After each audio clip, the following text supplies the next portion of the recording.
What is up, everybody? Welcome back to the City Light Project YouTube channel for yet another live fight companion tonight. Cage Fury FC 123, the first of two back-to-back Cage Fury cards this weekend. 123 tonight, 124 tomorrow. Kyle Dawkins actually headlining tomorrow's card. And in the co-main event here tonight, we have our friend of the channel, Max Quinones, fighting. Very excited about that. But to start off the prelims here, we have a amateur championship fight featuring Nick Gebhard. Oh, never mind. We have two different guys come up. Sorry, the belt order might be a little off here. I have no idea. Okay, so we got Sean Murphy against Cameron Scalio. So this must be the the main event. My apologies, folks. My apologies. Belt order for the prelims might be a little out of order on Tapology, so just a heads up there. Anyways, we got our first preliminary card here. First preliminary fight coming up here on this card. It is only available on OF, ladies and gentlemen, which, yep, guilty as charged, made an account.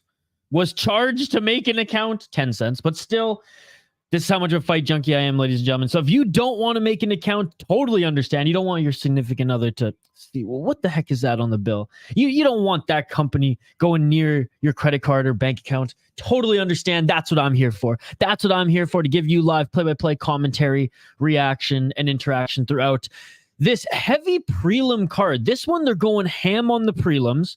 We have two championship prelim fights on this card, and four prelim fights before we get to the main card here. And we do have a good main card too, for 6-fight main card, 4-fight prelim. I think tomorrow there's only 2 fights on the prelim, and it's like a 7-fight main card or something like that. What's up, Activate? What's up, Volcan? Jelani, I tried your name again. Sub again? What's up, Jelani?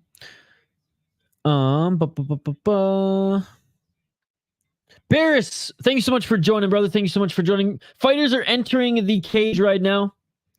Tail of the tape here. Let's get into it. We got Cameron Scalio, 27 years of age, 4 wins, 2 losses. Here, I'll change this on the bottom of the screen.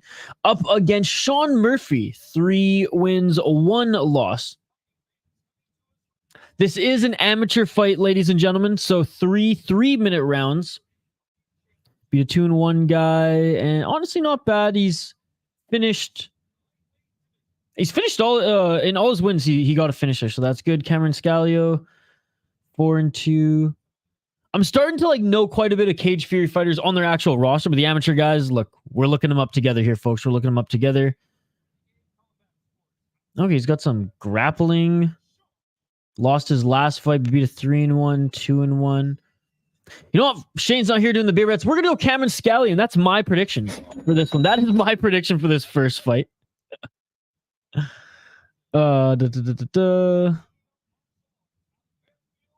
What's up, King James? What's up, Elijah? Good to see you. Activate A's here. Sup again, Jelani.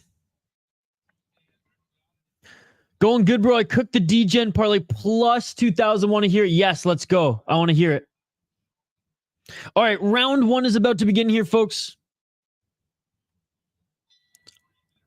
Let's get it on. Let's get it on. Lightweight bout here. 3 3-minute rounds. These are amateur fights. We have 2 titles coming up here on title fights, I should say. And trying to go for the takedown right away was Scalio here. Scalio ends up on the bottom here. Good reversal by Murphy. Murphy ends up in the top position.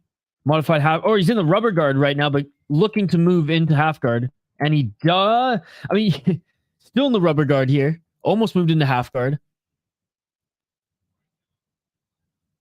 Man, the stream on this OF platform, I mean, I hope Cage Fear is getting paid money for it because it's so bad. It's so choppy. Still in the rubber guard of Murphy. Murphy in the... Or Scalio, I should say, on the bottom in the red corner. Murphy in the blue. Scrambling is Scalio on the bottom here, employing the rubber guard well.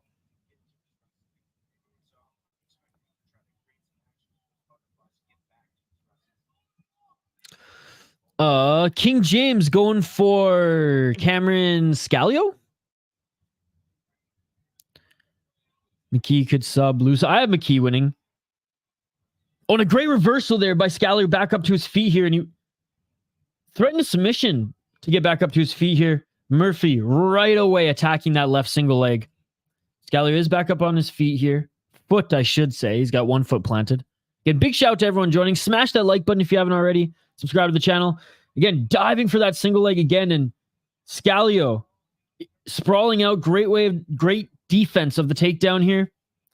Gets the takedown. Murphy right up against the cage. Asks the mat back to the cage. First, Scalio not in a threatening position right now is Murphy.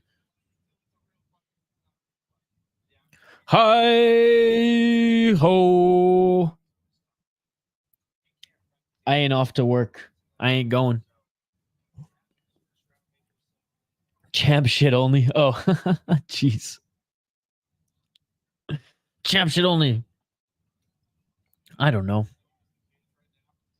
49 seconds on the clock. At least these amateur fights, some of them may not be the most exciting fights on these prelims here, but they go by quick with the 3 3-minute rounds. I don't know what Murphy's trying to do here. 31 seconds on the clock. Again, if you want a better look at the fighters, just let me know. Trying to get back up to his feet is Scalio, but look at like Murphy. He's just grabbing the legs of Scalio and trying to drag him into deep water. He's not doing any damage. Okay, now he threw some punches. Now look to go for a back take. He only has 10 seconds left. He's not going to get this choke. This is a terrible position to attack the back here, especially with only 10 seconds left. I don't even think it's going to count as like a submission attempt. Not even close. And that is it for the first round.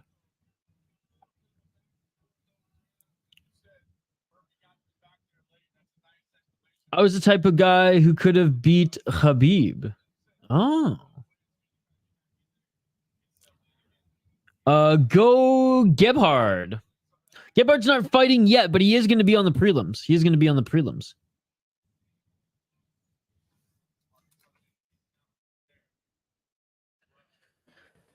Yeah, I mean, a good takedown, but didn't really do anything with it. Scalio employed a really good rubber guard, was able to get back up to his feet. Neither of them did much damage at all. I mean, kind of a moot first round. I guess Sean Murphy won because he had control time, but again, neither of them did anything really. Now, again, Scalio, I don't blame him. He was on the defense trying to scramble out of being on bottom. Did stuff a takedown for whatever that's worth, but he's going to have to keep us on the feet here. Round 2 coming up. I meant hi. Hello, Elijah. But I don't triangle would choke out Khabib like Kevin Lee, but maybe. Khabib seems tough, man. But is he Volk tough? Can he survive a guillotine and a triangle from T-City himself?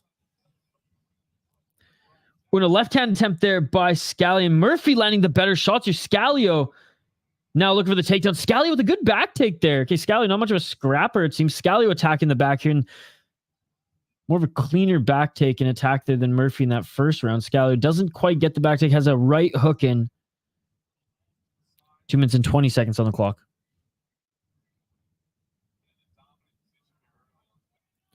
Two minutes and 15 seconds.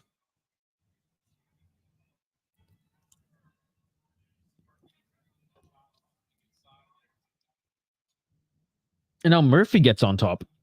Again, ass to the mat, back to the cage for Scalio.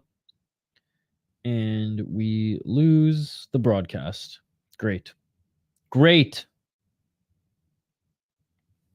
The broadcast just went out. Oh, this platform. Like I said, and of course, it comes right back when I click refresh. I mean, this OF platform better have paid Cage Fury FC some money, man, because it's when they were on Fight Pass, like when the prelims are on Fight Pass, it was so much better. It's in like 720, definition as well. But anyways, at least we got fights. Hope they're getting paid. 1 minute on the clock here. In the full guard. Oh, still in the rubber guard of Scalio. Oh, man. And I just missed the transition because their broadcast went out again. 51 seconds on the clock here. Top position by Murphy in deep water, center of the cage. They used to be on Fight Pass, Phony. They're on OF. Oh, looking for an armbar. Looking for an armbar. Scalio's looking for an armbar from bottom. He transitions to armbar. He might get it. 33 seconds left. 33 seconds left. Oh, he's going to get it. He's going to get it, man. This is close. He's going to get it. Murphy's going to tap. Oh, my God. No, his arm. Oh, please. Oh, good scramble by Murphy. Dude, he was seconds away. He was one roll away there. He was inches away in that roll from getting his arm just complete snap. Great job by Murphy for rolling out of that and getting in the top position. But that is what you call a submission attempt. Holy crap. Oh.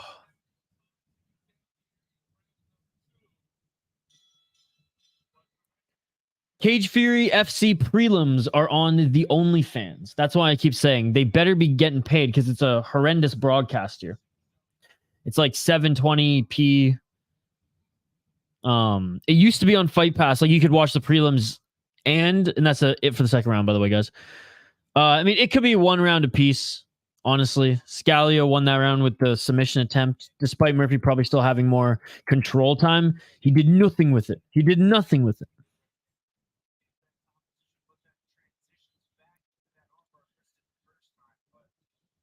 YouTube is streaming Fury FC.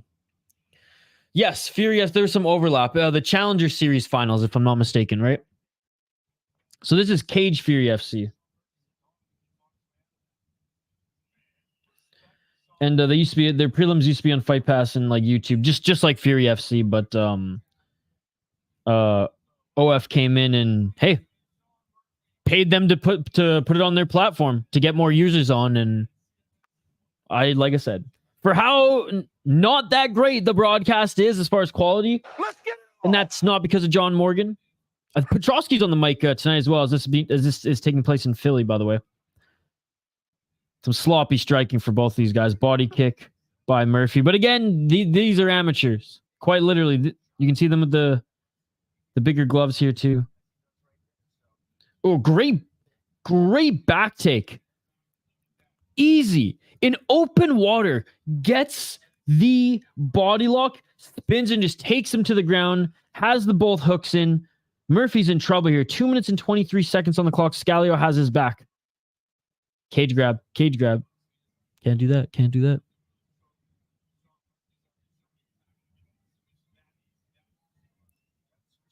Oh, appreciate you, dude. Body triangle is sunk in. Body triangle is sunk in. Back mount. Back mount for Scalio. Back mount for Scalio. And now he's landing some punches. Now he's landing some punches. Looks like Murphy was just kind of gassed here. Oh, hammer fist to the side of the head. This could be over. This could be over. 1 minute and 49 seconds left. This could be over here. Spins. Full mount now. Back mount. I'm not watching Challenger Series right now. I'm watching, and it is all over. It is all over. Third round TKO for Cameron Scalio. He is now 5-2 as an amateur. I also picked him to win, so I am 1-0 in my predictions already for Cage Fury FC tonight. Here, no Shane ain't here for the beer bets. He's gonna join us for the main card, which I don't blame him. But yeah, that's why I made the poll question what it was here today. That's one. What a fight indeed.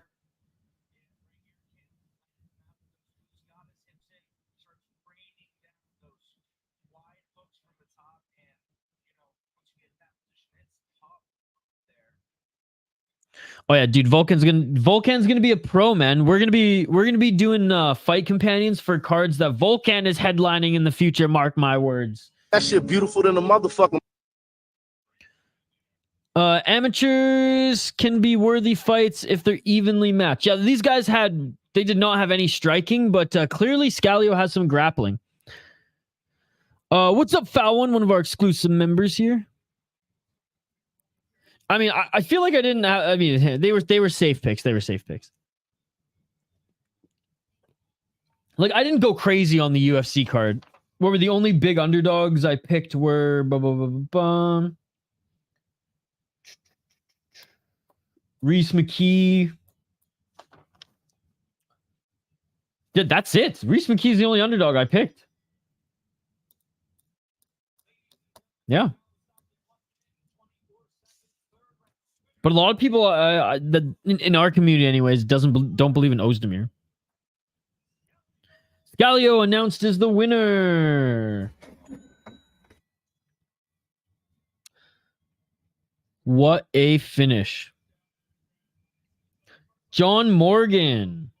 So yeah, so there's no CM Punk here tonight. John Morgan, they're in Philadelphia, so Andre Petrovsky, he's actually going to be on color commentary when they go over to Fight Pass. John Morgan's double duty, man, on the broadcast and in cage.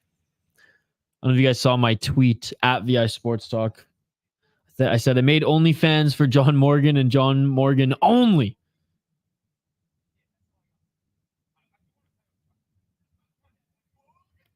He wants the title shot. 2 title fights on the prelims. 2 amateur title fights on the prelims, by the way, folks. And good on Cage Fury FC. I mean, Tough Enough was one of the leagues originally who had their own amateur ranks, their own amateur league within their promotion, and they could directly push fighters up the ranks. I mean, Ronda Rousey started her amateur MMA career on Tough Enough, 15 years ago. Crazy. So here we go. 2 amateur title fights on the prelims. I believe we're going to see this one next, and then we're going to see one of these. But we got the vacant flyweight champ and the vacant strawweight belt champ. I meant belt. So I'm guessing this is going to be the next one. No, I'm just going to bring up. I should have just brought it up ahead of time. If you go to Cage Fury or even Fight Pass's Twitter, they'll have the actual bout order.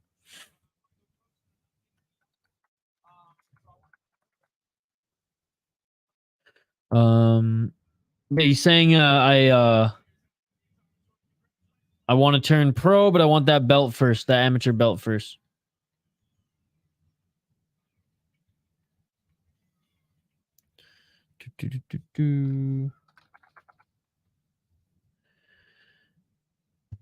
Again, smash that like button if you haven't already, folks. Ring that bell for notifications. We're going all night here for Cage Fury FC.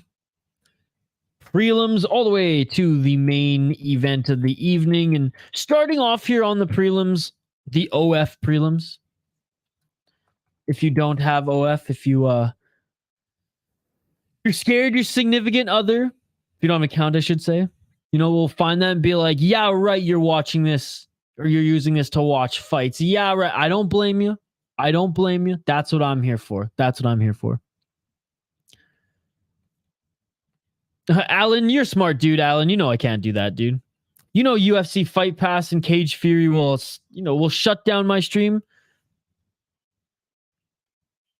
It's on Facebook? See, I had no idea it was on Facebook. There you go. It's on Facebook, guys. Go check it out. Alan Curtis, it's on Facebook, apparently.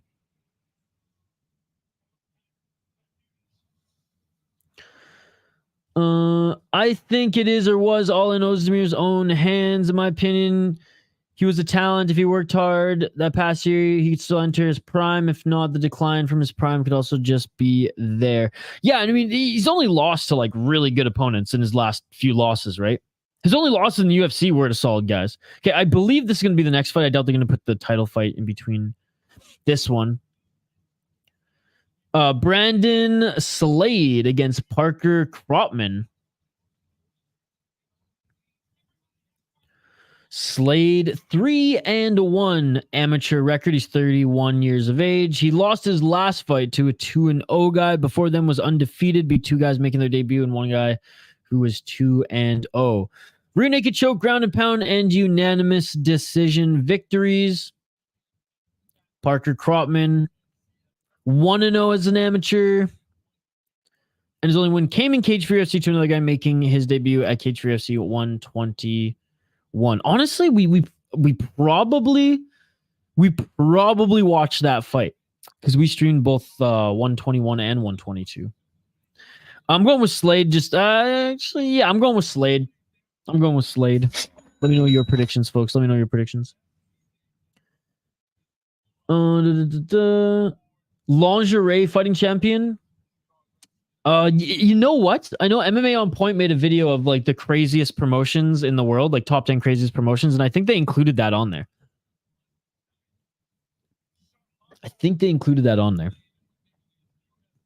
Hey, probably gets more of an audience than PFL.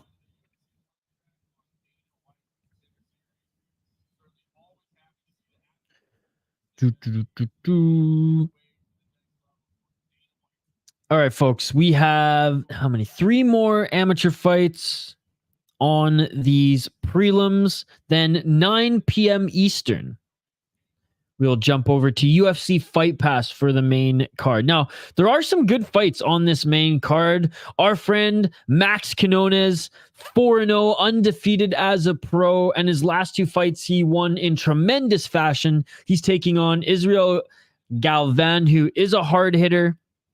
And though Quinones is the favorite, Galvan 4-1 in his last 5 fights, 23 years old, a lot younger than the young Quinones, who's 28. This is a big test for him. This is a step up in competition. This isn't a guy who's 2-0 or a guy making their debut or anything like that. If he can beat a guy who has 5 wins, I mean, maybe fight for the Cage Fury belt next, maybe a title eliminator in the promotion.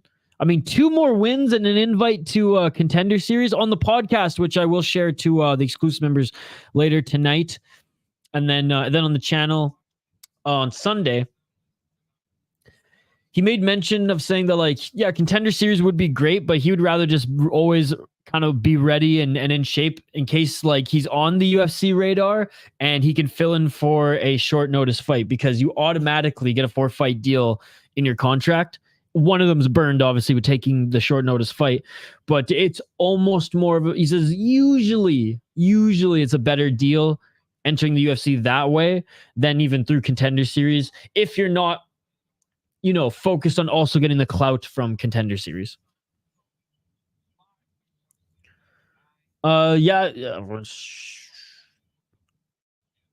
Foul, you know, I mean, Foul One said it was on Facebook, guys. I had no idea it was on Facebook, nor am I even logged into Facebook on this computer, my device. So, what's up, Shane? By the way, one of our exclusive members. Yeah, Alan's a smart guy. He knows that, King James. He knows that. He's just trolling me. Shane, how's your night going, buddy? Did you already do your workout? Shane, I was gonna do my workout early. I'm gonna have to do it late now before bed. Oh man, Shane.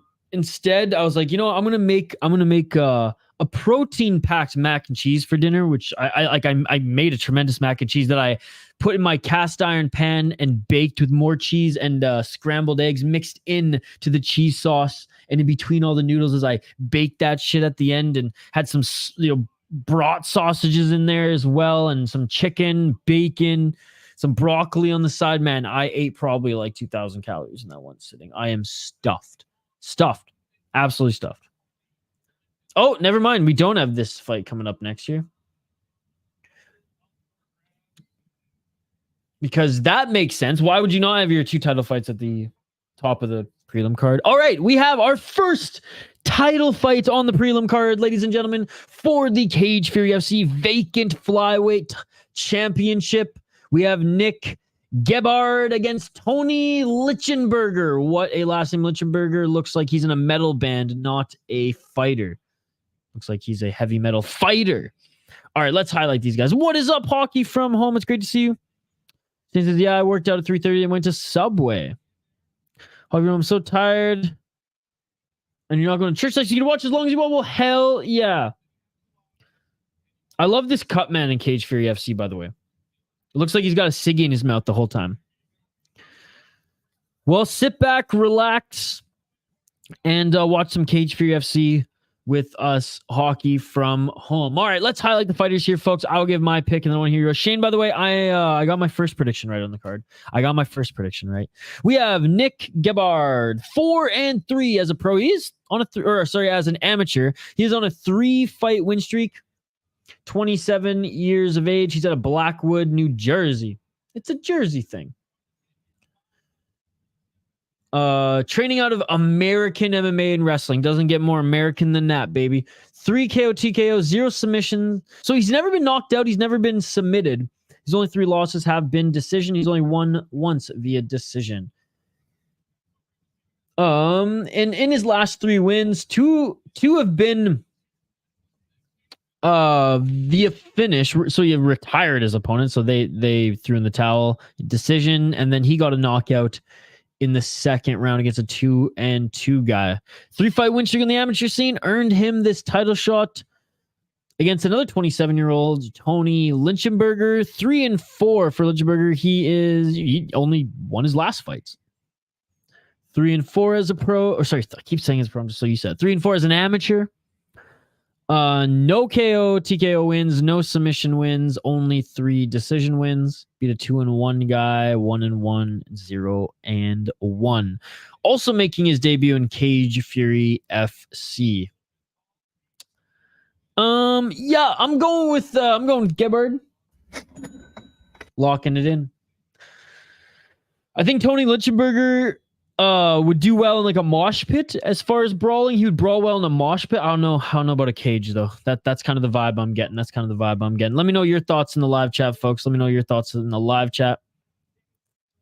They're being announced in the center of the cage. Shane, you gonna be joining us? Or Shane, I should say it. Are we gonna be doing some beer bets for the main card? Lichtenberger.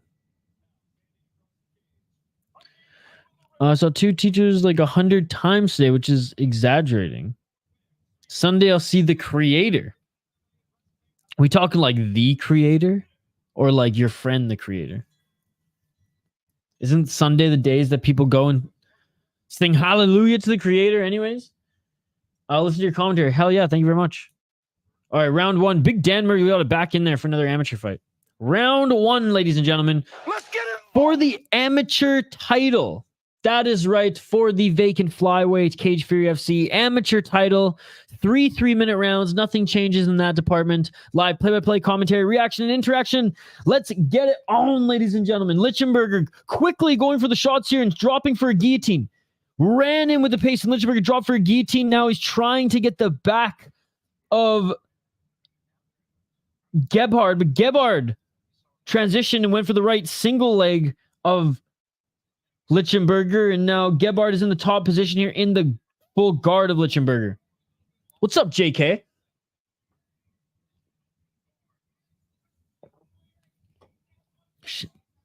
In the full guard of Lichtenberger and trying to go for a potential triangle choke, maybe an armbar, trying to set something up. There was Lichtenberger from the bottom, but Gebhard smashes him to the ground. Shane, is Kinski fighting? Kinski? Max Quinones is. I don't know about Kinski. I don't know who Kinski is, Shane. Oh, nice reversal here by Gebhard. Gebhard looking for the rear naked choke. He's just going for the schoolyard choke. Oh no, he beautiful back take in the body triangle and everything.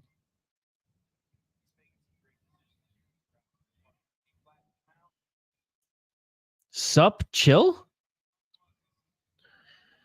Glad you're chill, buddy. Glad you're chill. Happy Friday. Oh, Kinksy. So no, and Nick Gebhard and Tony Lichtenberger are fighting right now, Shane. Who the fuck is that guy? No, there's no Kinksy on this card, Shane. There's no Kinksy on this card. 1 minute and 11 seconds on the clock here. Great back take by Gebhard. Lichtenberger's legs are crazy long, though, and it is helping him scramble here. But they're nowhere near the cage anymore. And Gebhard adjusts a little bit. He's back mounted, but he does have the body triangle still. Back mounted, he's laying some shots here. 45 seconds left on the clock. Domination by Gebhard. And it was Lichtenberger who initiated all this. Oh, he might have the choke. It might be under the chin here. 35 seconds left. Oh, and he lets go of it, but he's adjusting. The body triangle was tight. Lichtenberger trying to scramble, trying to turn. 31 seconds. Full mount by Gebhard.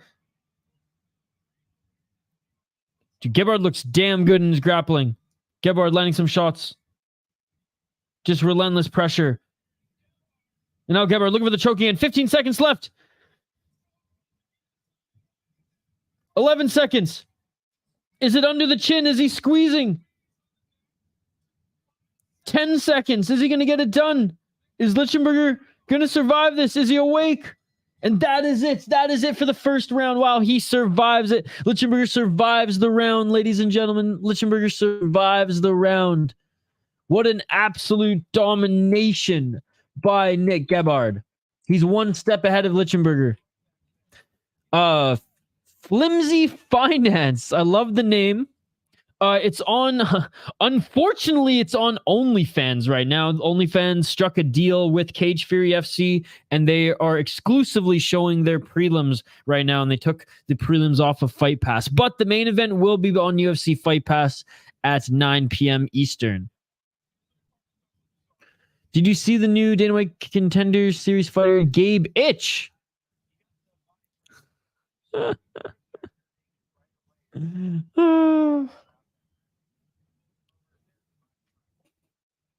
Good one.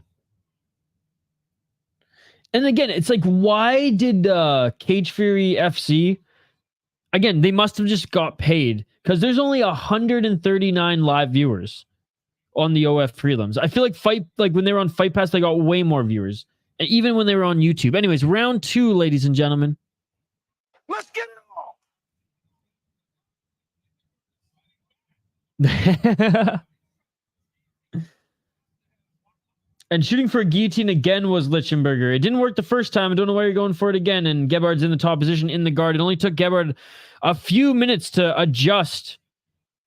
Despite Lichtenberger trying to set up a triangle and or armbar, getting his legs up high early in that first round when he was on his back. And he's doing it again here, setting up that right leg over the left shoulder. He doesn't get it. Gebhard just seems to be one step ahead of him, folks. See, no worries, dude. I mean, my buddy for Chinese, nice. I almost made some soup dumplings tonight. I don't know if those are Chinese. Those might be Japanese, but still.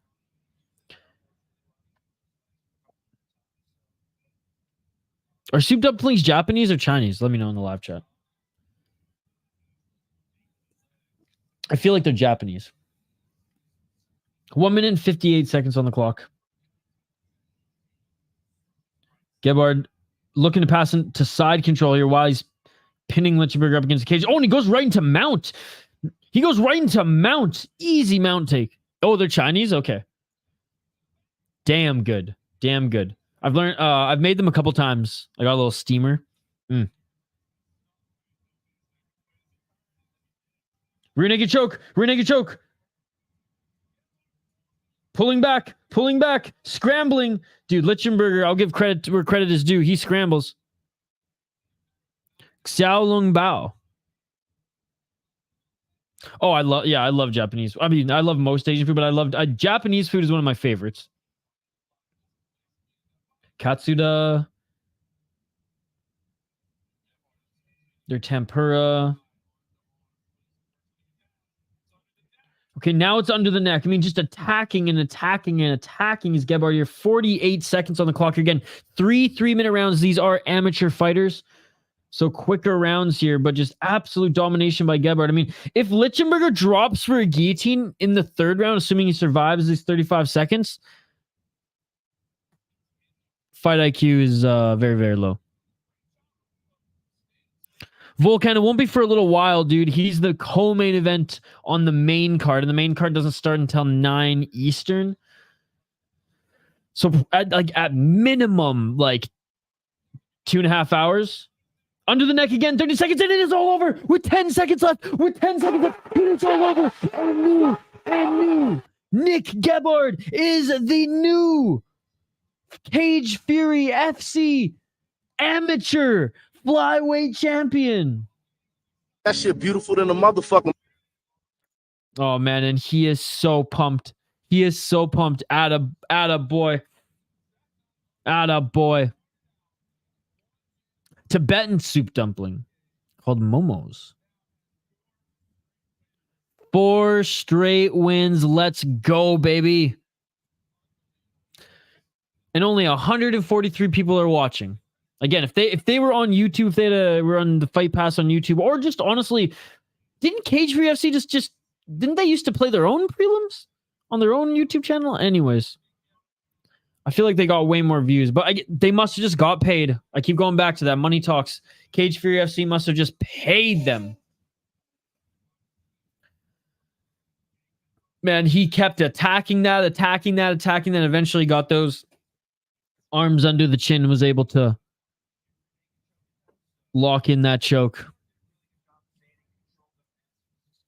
Fallon, what have you been cooking up this weekend? I know you're a talented cook.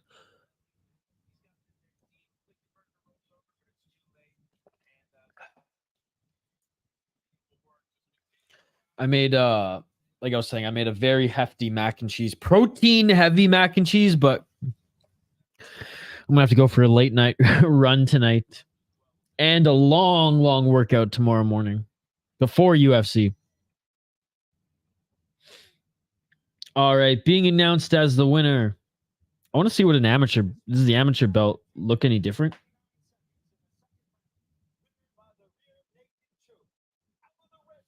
Out of the red corner. Oh, it's white. That's cool. I like it. I like how the amateur. I was gonna say, is it like silver? It's a white belt. That's cool. Flimsy. Cage Fury MMA is the account name. Cage Fury MMA. Cage Fury MMA. Flimsy.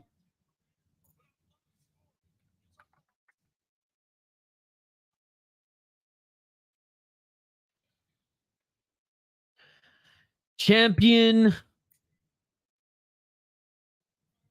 Looks like he's going to go pro next.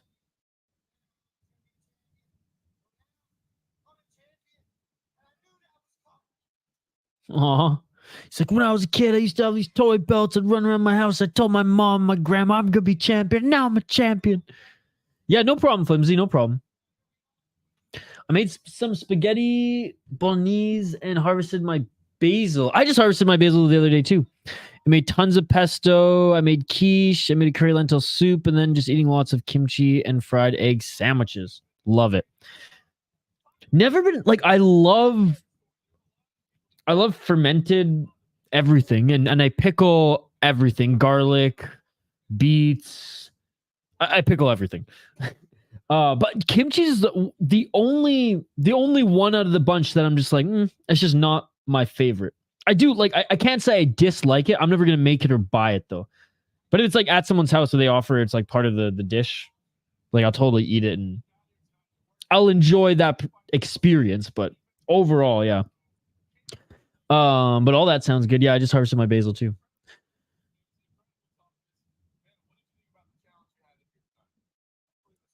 Oh, and a P-meal bacon, of course.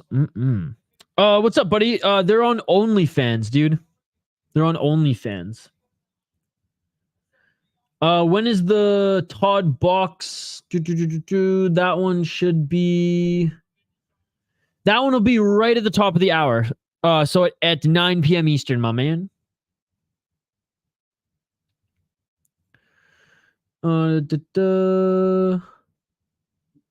When at Kotian restaurant? Same kimchi fire. It's best fresh. You know, like my friend's family, they're Korean and they made it. Like they just make the best kimchi. And look, I have a couple of hippie white friends who make some good kimchi too, but let me tell you, my Korean friend, they made some damn good kimchi. And like it was great. Like I said, it's just out of all like fermented and pickled stuff, like I'd rather eat straight sauerkraut than kimchi personally. Yeah, it's not for everybody. It's not for everybody. It is good for your gut. It is good for your gut.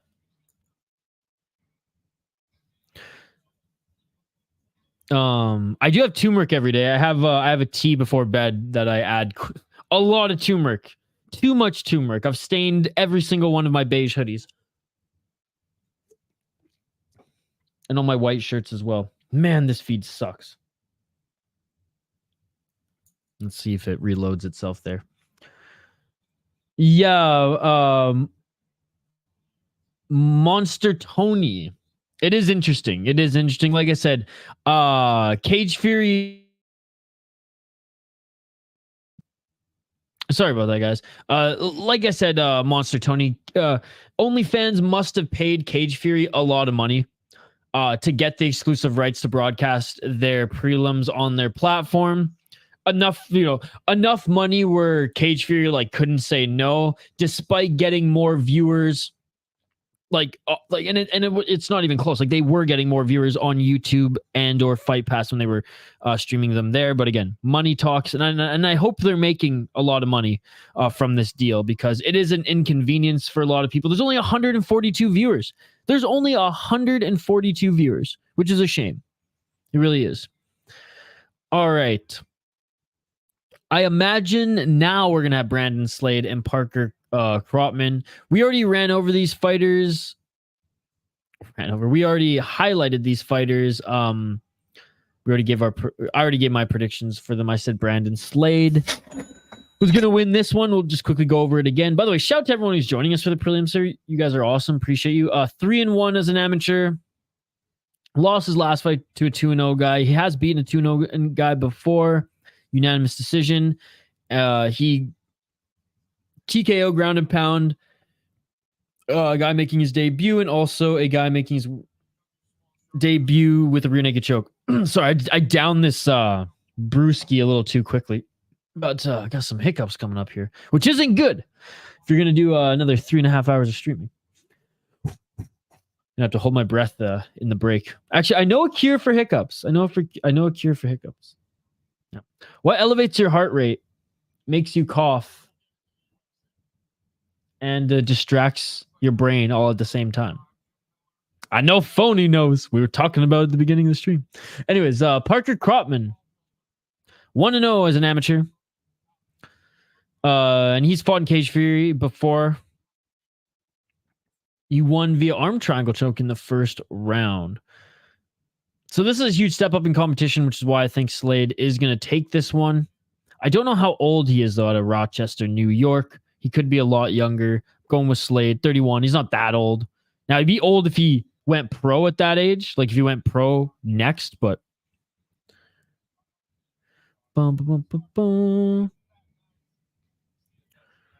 really, Flimsy? Okay, Flimsy, do you have Twitter? Is there a way for you maybe like to click the link through like John Morgan's Twitter account or something like that?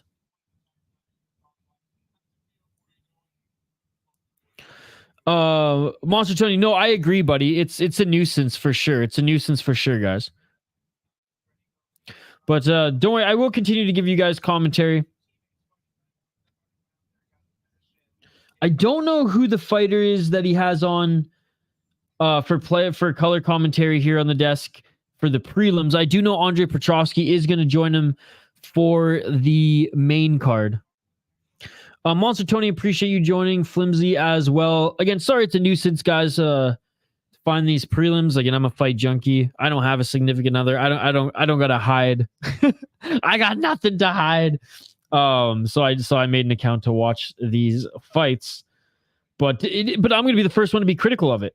With only 142 viewers, with most fight fans not going to do this for this league of all leagues. Like if this was the UFC, it'd be a little bit different. I think a lot of people would do it. Yeah, Flimsy, see if we can get a direct link to it.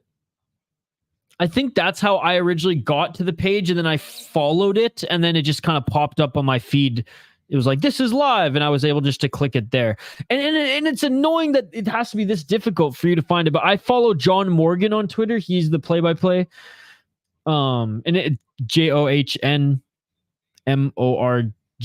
John Morgan. He's the play-by-play commentator for Cage Fury FC, and I know he tweeted the link. And while you're on Twitter, you might as well give me a follow too, brother. Yeah, Sports Talk. Appreciate you guys. All right, I'm going to update the ticker on the bottom of the screen. By the way, co-main event of the evening, friend of the show, friend of the channel. We have an interview with him dropping this weekend, finally. And my apologies for it being late again, guys. Max Quinones, rising star in Cage Fury FC. Dare I say, in the world of mixed martial arts. It'd be awesome to see this guy not, get on Contender Series and or just directly to the UFC as we talk about all that and more. In that interview, exclusive members will get that interview tonight, late tonight, so tomorrow morning. I just take too much time editing those interviews because I want to make them the best, right? I want to show those the most love, and then I end up taking too much time, quite frankly, when I don't need to. Getting too picky with the editing. So what are you guys watching here tonight? I know Fury FC is going on. What, like, OF prelims or not, what promotion are you prioritizing? Like, as a fan, as an MMA junkie who's watching all the promotions, do you get more excited for Fury FC? Do you get more excited for Titan FC? Do you get more excited for LFA? Like, what regional shows do you keep a lot of tabs on and get excited for weekly? I always love Cage Fury FC, and I love how they're going back to back this weekend as well. Cage Fury FC 123 and Cage Fury FC 124. And on the 124 card, none other than former UFC fighter Kyle Dawkins, not Chris Dawkins. Kyle Dawkins is fighting. Headliner for the belt. He's a Philly guy, if I'm not mistaken. No,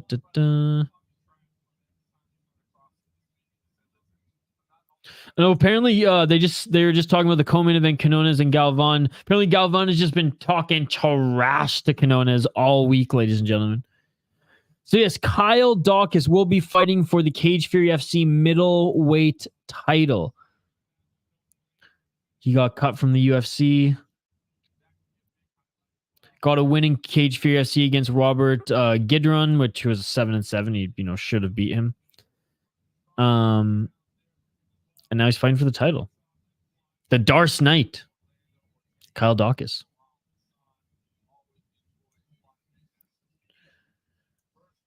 I mean, I think Dawkins will become champion again. I think Dawkins will become champion again. I believe he's champion already in Cage Fury FC at one point in his career. But yeah, back-to-back Cage Fury FC cards. We will do Cage Fury again tomorrow, ladies and gentlemen. And then right at the end of Cage Fury FC, there should be a few more fights left in LFA. Probably 4, maybe 3. You better believe that we will cover those as well. All right. I wish there was more to highlight from these guys, but amateur fighters, folks, what are you going to do? There seems to be a lot of buffer time. Oh, they're going to squeeze 2 more fights in the last 40 minutes here. Back to back. So let's take our first break tonight. We're an hour in. We're 2 fights in. We'll take our first break tonight. I'm going to grab another one of these. I encourage you guys to do the same. And let's get the conversation going. Vote in the poll question. Let's talk a little UFC. Let's talk a little bit about what's coming up in the next few weeks as well. A lot of great cards. PFL is on pause until the finale. Are you excited for that? Do you not care? We found out that there's some Saudi investors with the PFL, and that's where the money's coming from. Are you surprised, motherfucker?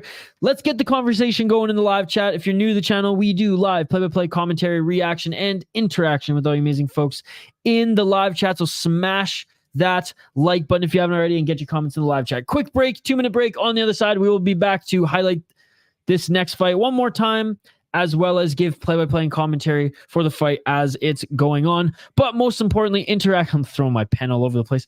Most importantly, interacting with all you folks in the live chat. That's what it's all about.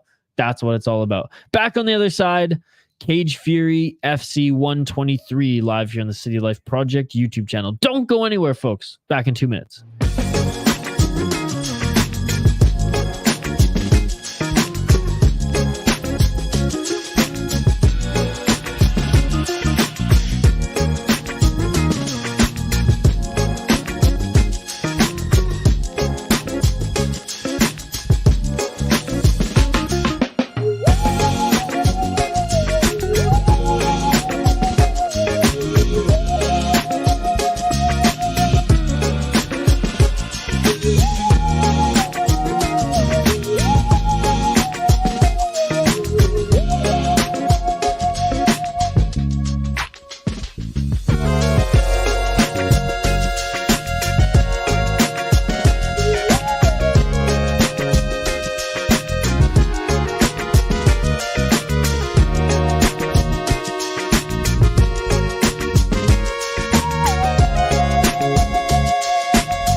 And we are back live here on the City Light Project YouTube channel. Cage Fury FC 123 live fight companion, play-by-play commentary, reaction, and most importantly, live interaction with all you amazing folks in the live chat. Smash that like button if you haven't already.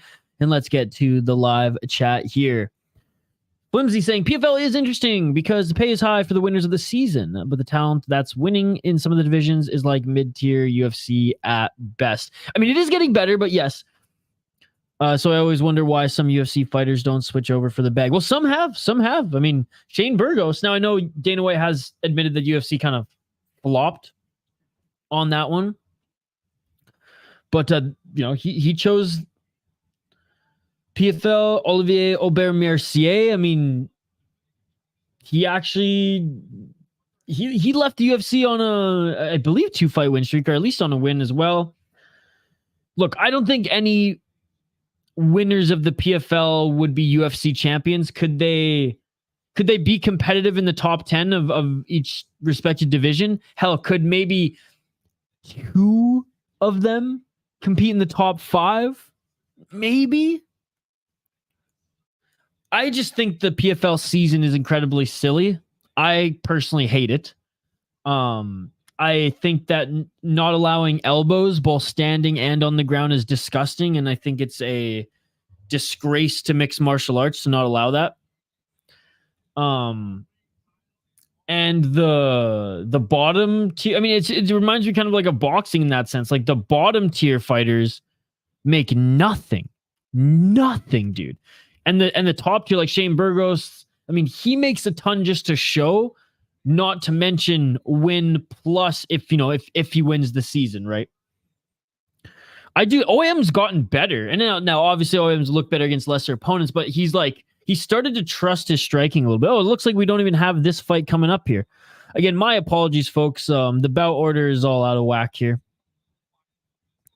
We have the first women's bout on the card, the only women's bout on the card, which isn't even on Tapology. Oh, no, it is. We have Taylor Samarco against Faith Nichols. My apologies. Did this fight get canceled? Maybe this fight's moved to the post. I'm not sure. Maybe this fight fell through. Anyways, we got Taylor Samarco. Maybe that's why there was some buffer time there, guys, against Faith Nichols for the strawweight championship belt in the amateur rankings, I should say. And all I can say, ladies and gentlemen, is thank God we got 3 3-minute rounds, not 5 5-minute rounds. No, I mean, maybe these ladies put together or put on a good show, but I mean, amateur women's MMA, maybe it is more exciting. Speaking of women's MMA, when's the next Invicta event? I feel like we haven't, like we try to stream every single one because there's not many of them. When's the next one? It should be coming up soon, no? Shane Burgos is low-key not great. Great choice to switch because UFC fighters would eat Hurricane the way he's been fighting lately. Well, I mean, he's admitted to be fighting way more conservatively lately.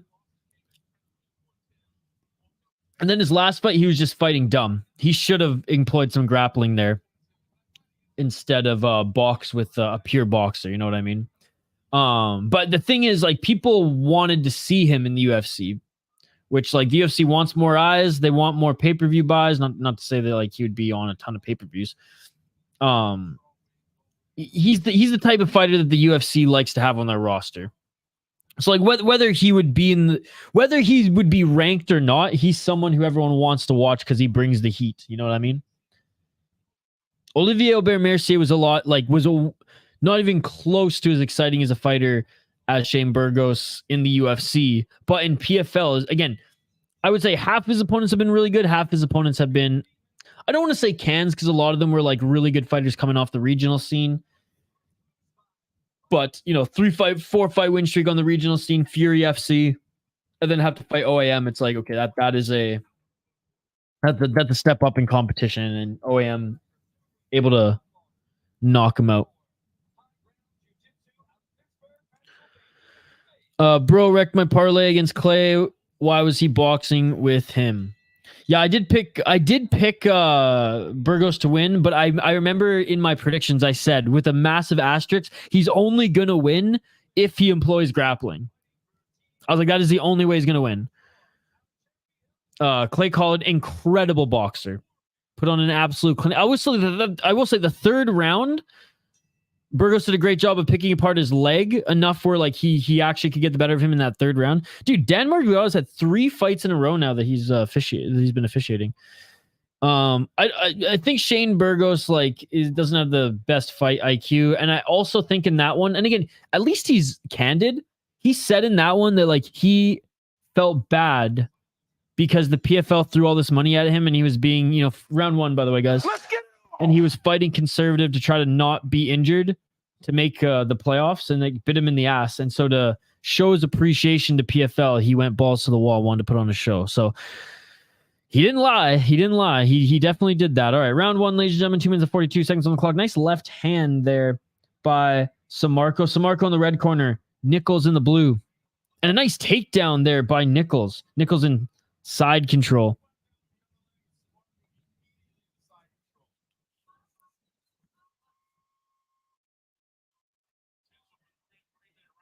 And swept there. Samarco top position here. Side control.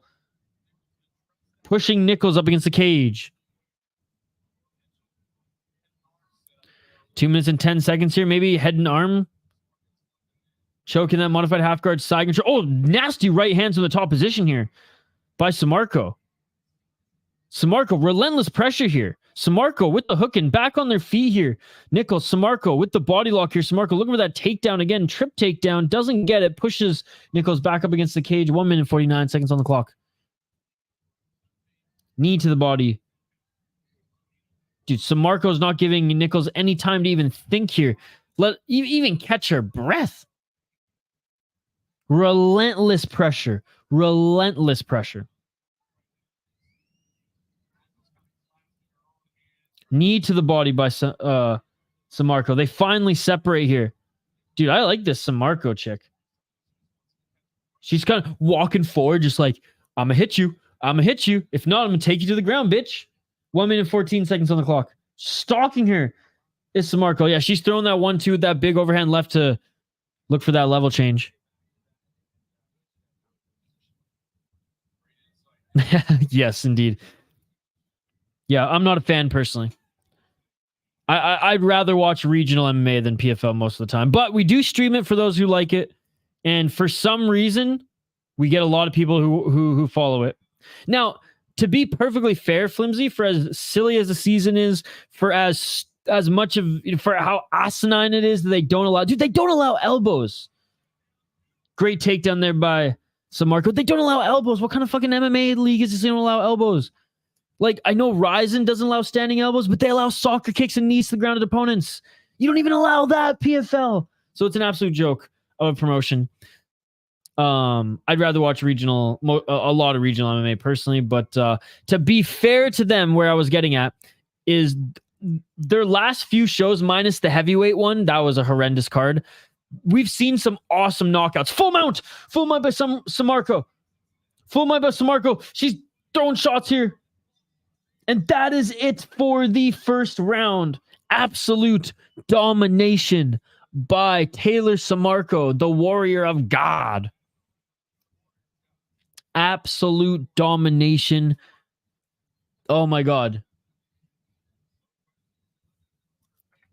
Absolute domination. Love this cut, man, by the way. Look at this guy.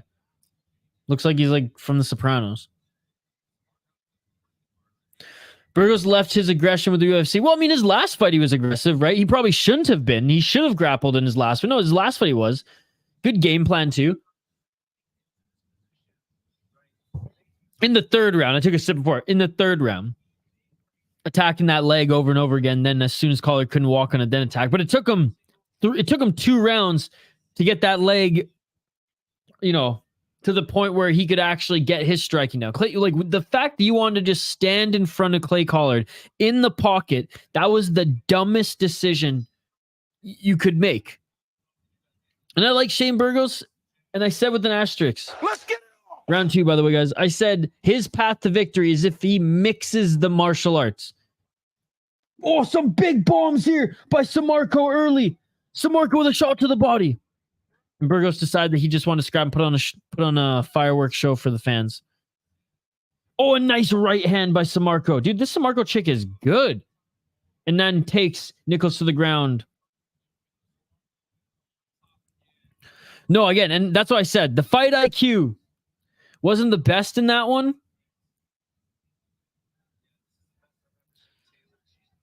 And for 2 rounds, he stood in front of Collard. Yes, he employed the leg kicks, but it was too little too late by the time he was able to actually, work. Looking for the choke. Samarco looking for the choke. Oh, it's almost just like a schoolyard choke. Can't get behind the back there to get that good squeeze. No, again, Shane Burgos should have mixed up the grappling for that one. I feel like that would have been a better path to victory. A little bit of striking. Some feints, fakes, get to the ground and pound. If we get back up to the feet, same sort of thing. Continue to attack the legs. I mean, why not? But no, I said in the beginning, Shane Burgos should win this fight. If he stands in front of Clay Collard in the pocket, though, he will lose, and that's exactly what happened. So, if Shane Burgos goes up against a pure boxer again, I'm definitely picking the boxer. I'm telling you that much. Because the guy just like sees red. He wants to fight, which is what I both love and hate about Shane Burgos. Oh, go for a key lock. Go for a key lock. 1 minute left. Samarco. And Nichols is free, but Samarco back mount now. Dude, this has been absolute domination by Samarco. 59 seconds left in the second round here.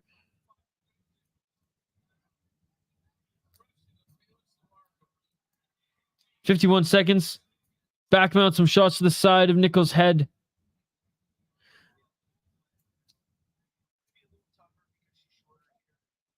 $40 seconds on the clock.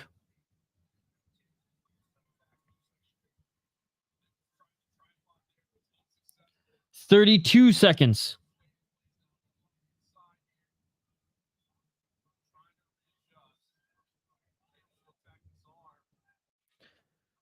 Oh, armbar, armbar.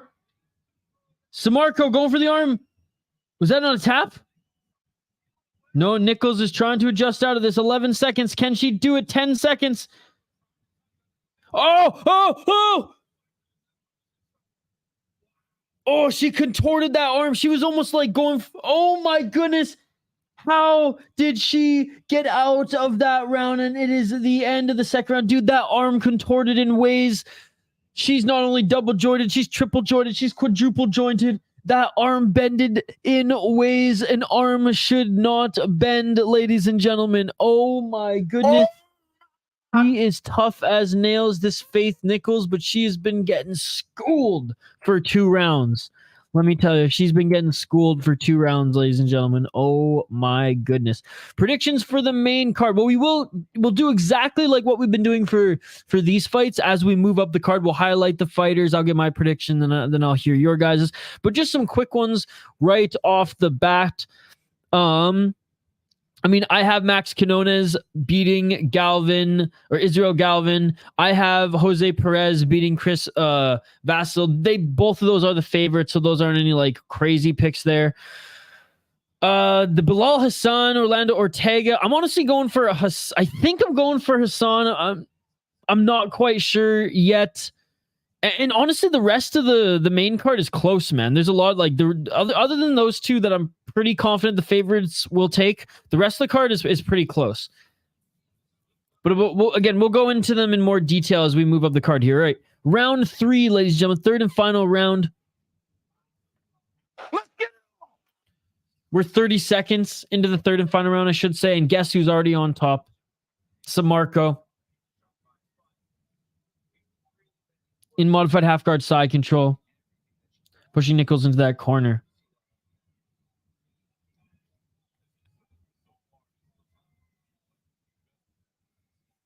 Two minutes and 12 seconds.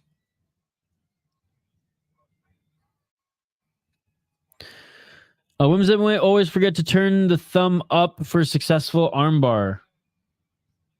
Full mount. Full mount by Samarco. Hey, for an amateur, Samarco she looks clean. Like she's just doing everything right. Now, maybe Nichols isn't the best opponent, but for an amateur, she looks good. Takes the back again. She's got the hooks in. Got the back control here. Shuffled away from the cage. Like she's just doing every little detail right. Shuffled away from the cage. So she's not quite in the center of the cage, but she is in open water. Back mount now, so she can choose. Am I going to go for the choke? No, softening her out a bit. I mean, yeah, man. Samarco, smart fighter. Better fight IQ than Shane Burgos. 1 minute on the clock. Nichols trying to scramble here, but Samarco just glued to her back. Continuing to scramble is Nichols. And continuing to keep that back is Samarco. Rolling again was Nichols. Rolling closer to the cage. I'll give Nichols that. Hooks are still in, though, and Samarco still has the back. Still trying to get that rear naked choke. I've got the dog in the Max fight. I feel like it will be an upset. I hope not. Sent a text to Max. Said, good luck. We're rooting for him.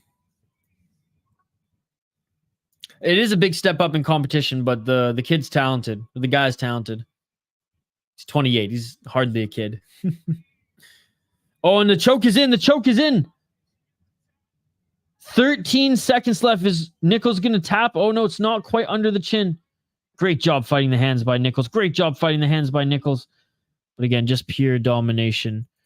Pure domination by Samarco. And that is it for the fight, ladies and gentlemen. It goes the distance, but honestly, not a bad fight just because it was a great performance there.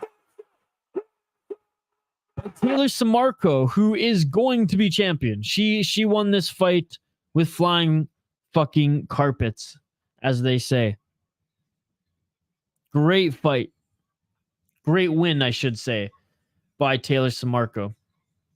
I wonder if that's it. I doubt they're going to squeeze one more fight in. I wonder if this fight was canceled or if they're just going to put it on the main card. So we didn't end up watching this fight. Maybe it was canceled. Maybe it was canceled. Who knows?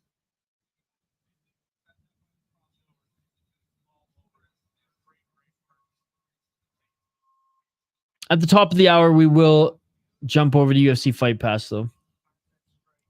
Anyways, we're awaiting the official decision, but we all know who wins this. We all know who wins this. Smash that like button if you haven't already, folks. Be like Don Cherry. Give the thumbs up.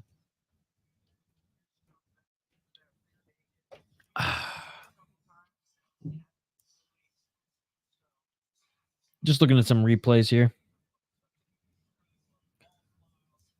Yeah, all smiles. She knows. She knows. And new, baby. And new. Let's go. We can get off this OF app. Thank God. Dan Mergliotta. Big shout out to Big Dan. He's officiated all 3 of these fights in a row.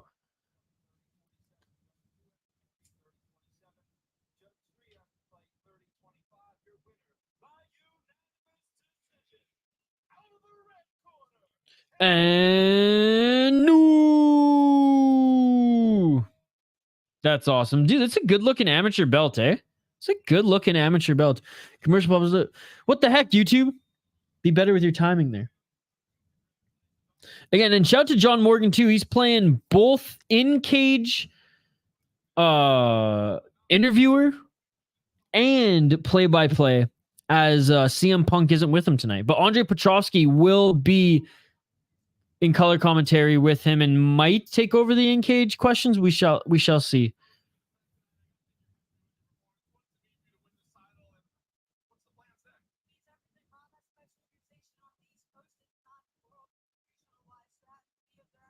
I was just saying I'm very happy to be in one of the best regional promotions in the world, and I'm very happy to be champion. Dude, she's good, man. She's good. Smart. She did everything right there. She's so small compared to her team. Look at her. No, great win. Great win. Absolutely dominant. Absolutely dominant.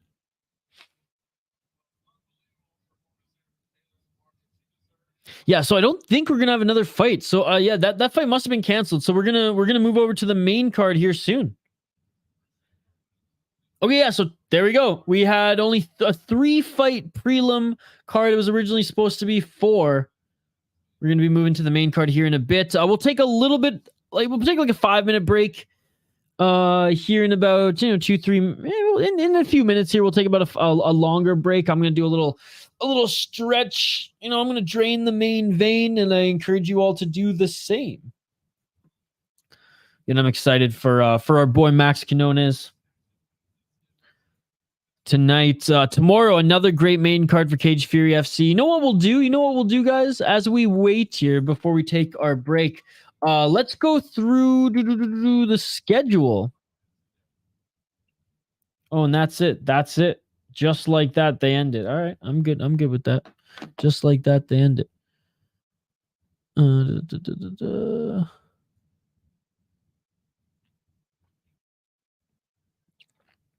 Oh, Money Moicano, is he live as well? He rated his chat rated my chat again yesterday.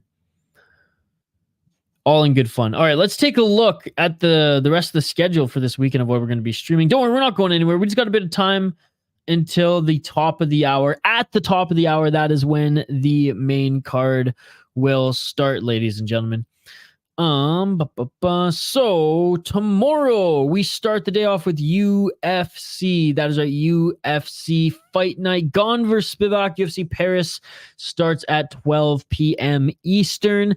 After that, we will be streaming Cage Fury FC 124, where we said again Ellis versus Dawkins in the main event of the evening. Good main card for that one. That will start at 6 p.m. Eastern. Again, prelims on OnlyFans, and then 7 p.m. Eastern, the main card will start. And then when that fight card is complete, we will jump over to whatever is left of LFA. Their main card starts at 9 p.m. Eastern. So it honestly should sync up pretty well. I can't imagine that Cage Fury FC's main card is going to be more than 2 hours. I mean, it should sync up pretty well. Sunday, Anthony Pettis Fighting Championship 7. They're back in Indiana for Indiana Fight Night 2. Cain Velasquez himself will be a guest there, which is really cool. Shout out to Anthony Pettis. He's got a good thing going there. So how many streams is that? 1, 2, 3, 4 more streams this weekend, folks, to join us here on the City Life Project. Morgan stays busy and actually commentates for LFC. Oh, nice. Dude, John Morgan's awesome, dude. He's great. Yeah, love everything he's doing. MMA Junkie did him dirty, but the guy's crushing it right now. Okay, we're going to take a quick break. We'll be back in about 5 to 6 minutes to highlight these next fighters. We're just going to, I got to just grab my iPad, and we're going to switch over to UFC Fight Pass. Everybody, refill your drink. Drain the main vein, grab some snacks, sit back, relax. We got Cage Fury 123 Perez versus Vasil. We got our friend of the channel, Max Quinones, in the co-main event of the evening. We got live play-by-play commentary, reaction, and interaction with all you amazing folks in the live chat. On the other side, main event starts. Don't go anywhere. We'll be right back after this quick break.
And we are back live here on the City Light Project YouTube channel for another live fight companion. Cage Fury FC 123 main card. It has begun, ladies and gentlemen. Very excited for this one. Back-to-back Cage Fury events this weekend. 123, 124, back-to-back.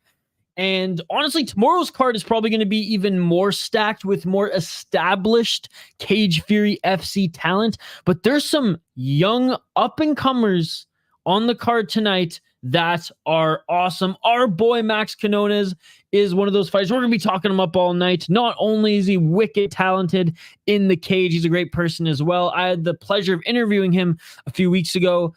Some things came up and I didn't have enough time I slacked, admittedly, and I'm sorry to all to the Quinones family and friends and Max himself. I'm sorry the podcast is late, but all you exclusive members will be getting it later tonight. Everyone else will be getting it Sunday or Monday, regardless. He is fighting on the co-main event of the evening. We have a title fight at the top of the card. It's going to be awesome. And honestly, like Max Quinones is 1 or 2 wins away from a title shot. As we saw in the opening montage, we saw his flying knee. He's 1 or 2 wins away in Cage Fury FC for a title shot. If he gets a defense, then the UFC will be probably looking at him either for contender series and or for a last minute call up, which he's ready for and says he welcomes that because he gets automatically 3 more fights in the UFC. Or he gets a nice contract taking a fight on short notice. Shane is one of our exclusive members. He's in the chat right now. Phony Turgeson. Hope that that chill song in the break there didn't put you to sleep, buddy. Damn, it's still bright. It's still bright over there in Pennsylvania. No way. That must have been a shot from earlier today. I was gonna say it's 9 o'clock right now there, and it's 8:30. Man, it's 8 o'clock. It's already almost dark here. Right, Andre Petrovsky. He is on color commentary with John Morgan this evening. No CM Punk here tonight. If you're new to the channel, by the way, we do live play-by-play commentary, reaction, and interaction with all you amazing folks in the live chat. So don't forget to like and subscribe. Don't forget to vote in the poll question and comment in the live chat as well. Again, big shout out to some of our friends of the channel as well. I mean, Money Moicano has been supporting us this last few weeks, sending his chat over to ours for raids. He's been joining our chat as well. Rigo's almost at 10,000 subs. Our friend Mr. Grant Gregory's almost at 100,000 subs. Hockey from Home's almost at 100 subs. I'm missing someone. Rush Hour Fight Club almost at 6,000 subs. I mean, shout out to all you folks. They've been doing a great job as well. And shout out to everyone who supports this channel. Go subscribe to their channels. Go support them as well.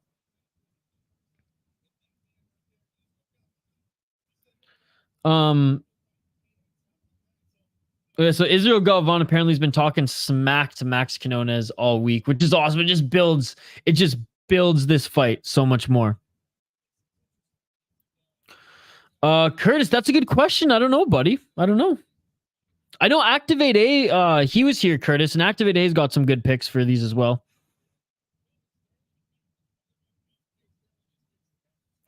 We will highlight the next 2 fighters in a sec here, folks. I'm just going to share this quickly on our community tab, which I probably should have done earlier, or probably should have done in the break, to be perfectly honest. We'll do it now. Keep the comments coming, folks. Comment-driven live stream, as you know. Love engaging with you guys throughout the fights, of course. Oh, and it looks like, again, the bout order is not correct on Tapology. So it's a good thing we didn't highlight those fighters because we would have had to do it again. Anyways, we have Bilal Hasan against Orlando Ortega. First fight here on the main card.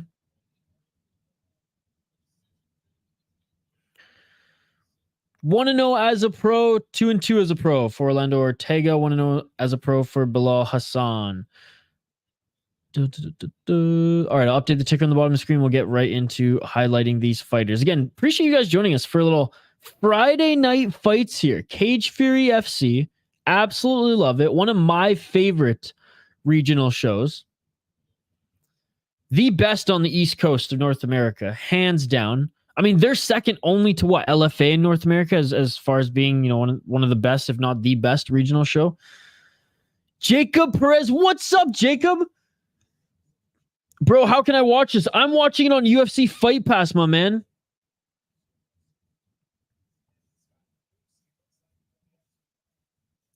Orlando Ortega. Let's get into this, guys. Appreciate you joining. One shot Orlando Ortega. Let's take a look at these guys here. I'll make it a little bit bigger. 30 years old. 0-1 in Bellator. He's actually got to win an Anthony Pettis fighting championship. He beat a 1-0 guy. He beat Eddie Alvarez, but not the Eddie Alvarez, clearly. But that is funny that he has that on his name. That's like the Danbury Trashers when they became a pro hockey team, bringing in Wayne Gretzky's brother. And on the amateur scene, honestly, didn't do that great. Didn't do that great. Bilal Hasan, 1-0 as a pro. But yeah, was it a draw? Let's take a look at that. He's the favorite, -185. What happened in his last fight? Other than that, he's on a win streak in as an amateur. So a no contest in his last fight. I wonder what happened. I'm sure the broadcast will talk about it. Won a split decision in his first pro fight. On the amateur scene, 6-0. 6-0. Beat a lot of guys making their debuts. Best one was against a 2-3 guy, but he did knock him out. So hasn't fought like crazy competition, but hey, has beat everyone that has been given to him. You can't ask for much more at this level, the amateur ranks, and when you have one freaking pro fight. So I'm going with Hasan. I did say that was going to be my pick earlier on the card. He's 22 years old. So yes, Orlando Ortega, he does have that like man strength, but Bilal Hasan has a lot of fights on his resume already. A little bit smaller, obviously still a kid by the looks of it, but he is my pick. I think the youth factor will help, and he's on a high right now with that win streak. Orlando is my cousin. Let's go. Jacob Perez is picking Orlando. Let's go. Curtis Clark got you. What's up, Activate A? I like how the odds are more even, but I'm still picking Hasan. He's undefeated. Yeah, I mean, this one could go either way. Orlando Ortega is on a win streak. Bilal Hasan, no contest in his last week. He's on a win streak as well, but on a longer win streak. And Orlando Ortega, he has been back and forth, though he's got that man strength versus that youthful strength.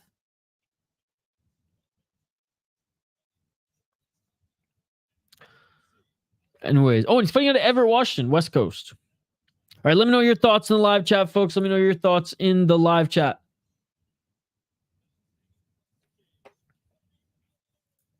And being announced is your cousin right now, Jacob.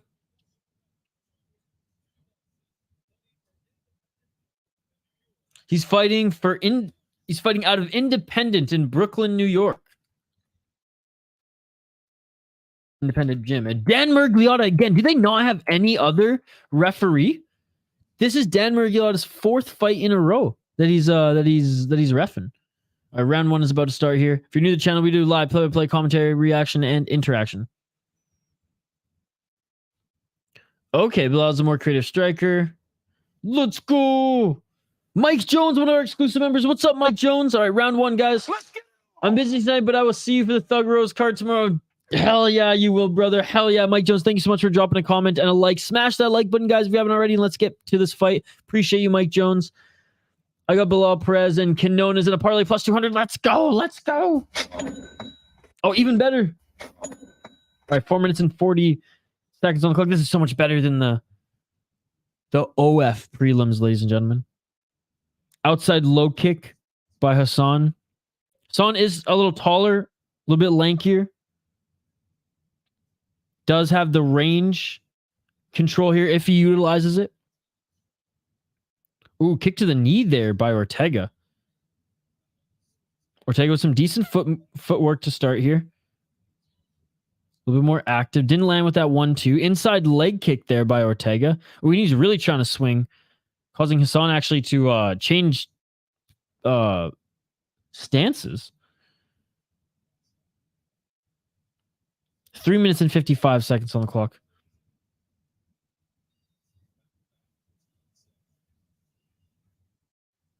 By the way, did I see Thomas T in the chat? Thomas T, what's up, Thomas? Good to see you, buddy. High kick attempt there by Ortega.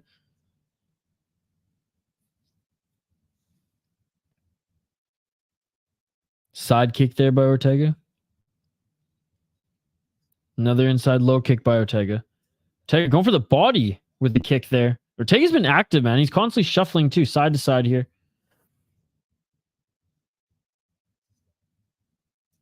High kick attempt there by Hasan, blocked by Ortega.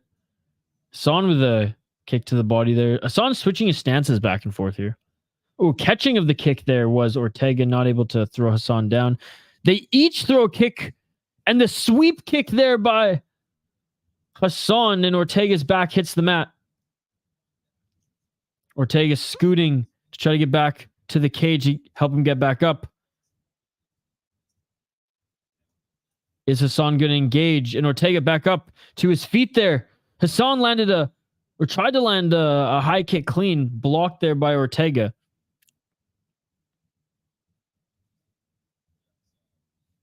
Curtis, you're an absolute beauty, buddy. Thank you for helping out Jacob. Outside low kick by Hasan, 2 minutes and 27 seconds. That shit beautiful than a motherfucking. Ooh. Oh, there's that spinning kick you were talking about, Activate A. Catching of the leg again by Hasan. Hasan, good head movement there. Dodged that one shot by Ortega and landed a left. Good kick by Hasan there. Hasan catching the leg of Ortega and then spinning with it. Tie clinch by Hasan. Was he a kickboxer? Activate A? Oh, short left elbow by Hasan on Ortega. Dude, this Hasan kid's good. He's 22. Are you kidding me?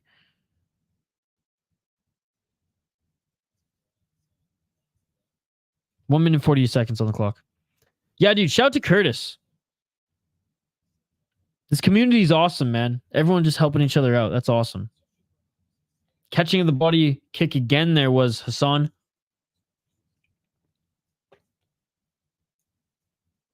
No, he comes out of a good gym. They know... Are they known for the striking? Okay. Like the way he catches those kicks, it's very kickboxing-esque. Ew, the top of you guys see that? The top of the cage there is disgusting. Oh, another body kick. Oh, that one hurt him. Hasan hurt Ortega with the body kick there. Ortega might be playing a little bit of possum, but I think that first body kick hurt him.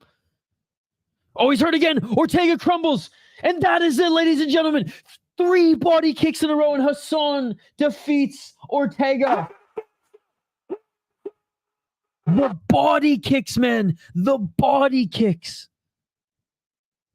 Oh, my goodness. The Saudis. Yeah, I saw that a couple days ago as well. That's where all the money comes from. Like, we should have known. Where else is the money going to come from?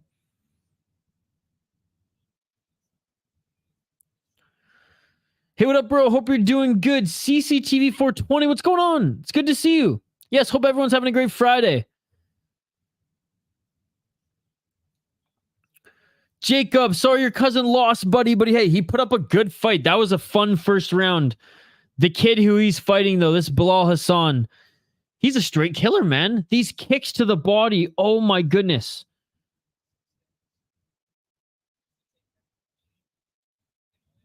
Look away. Endeavor, the UFC parent company, lost 80 million in stock. Saudi invested heavily in PFL. Oh, yeah, dude. This kid's nasty with his striking. He's only 22. Oh, short left elbow. 22, and he's still got like skinny boy. He doesn't even have his like I said, he's not even a man yet. He doesn't have that man figure. Like man. Give this kid like 3 more years, right? To build a little bit more strength and develop. Holy crap.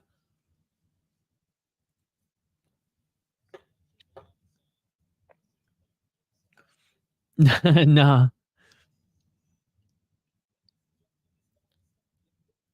He took some hard shots there, Jacob. He took some hard shots, buddy.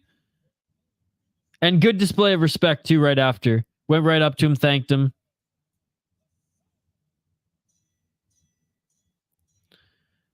And even there, you see the respect between the guys. That's awesome. And between the coaches as well. That's what you love to see. And the fighters and coaches. Okay, John Morgan, he is back in the cage. We're listening in on the interview. Joe Morgan saying, you look so calm and cool in there. 2-0 as a pro, ladies and gentlemen.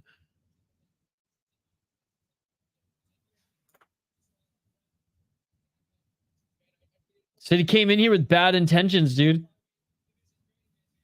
Said it's a good division. Yeah, you have to come in here, get into a flow state, control your breathing, and hit with bad intentions.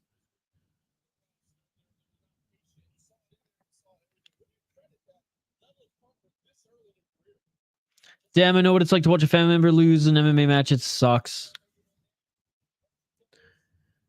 Kid's good. Took it slow at the start. Barely touched him first 2 minutes, then pushed the pace.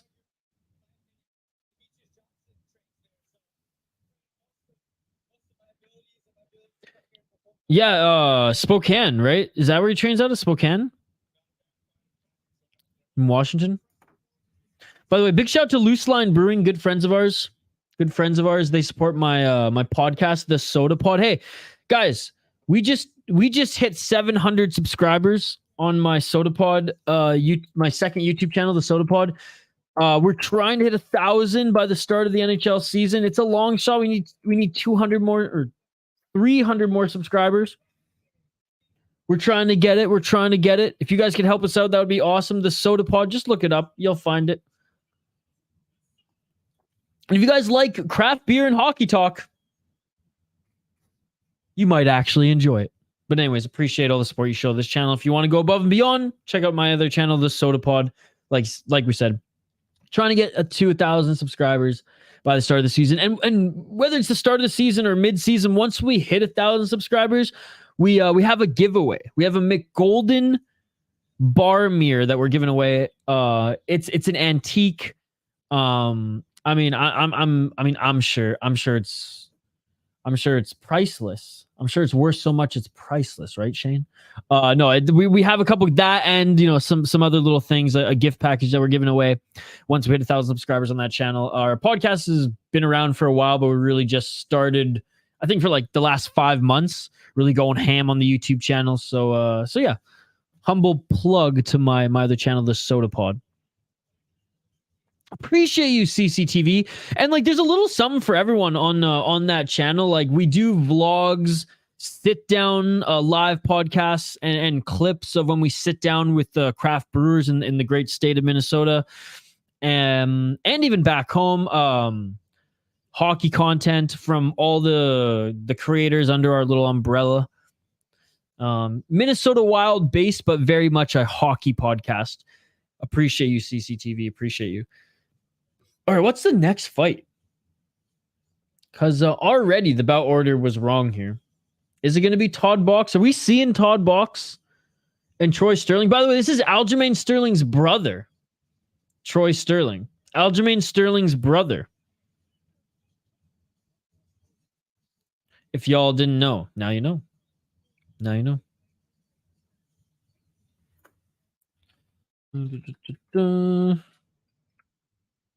Keep the comments coming, guys. It's comment-driven live stream. They're just showing a commercial, actually, for the Strickland and Adesanya fight coming up. Yeah, that was a good start.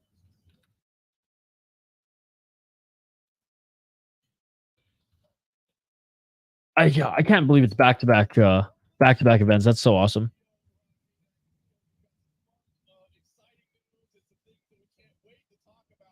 Okay, they have the commissioner here.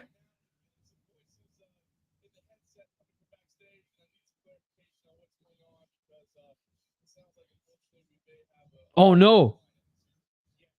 A fight getting...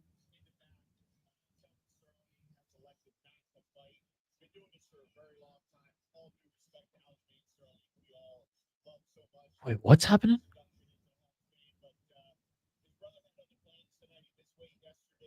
Wait, there's two Sterlings fighting on the card?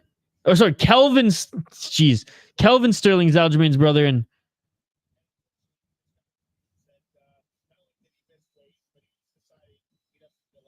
Kelvin Sterling missed weight, and he did not... And it is reported now live by the commissioner of this promotion that Kelvin Sterling missed weight and didn't, and I quote, did not feel like fighting.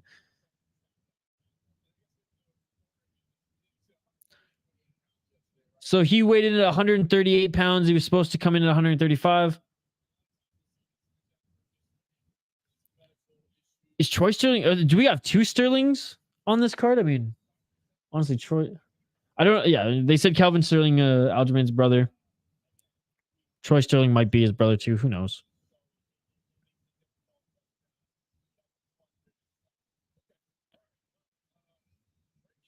Okay, well, the commissioner's not happy. He like kind of just threw the headset back on the table here too. All right, so we're one fight short on the card. That's the other Sterling. Yes. Sorry.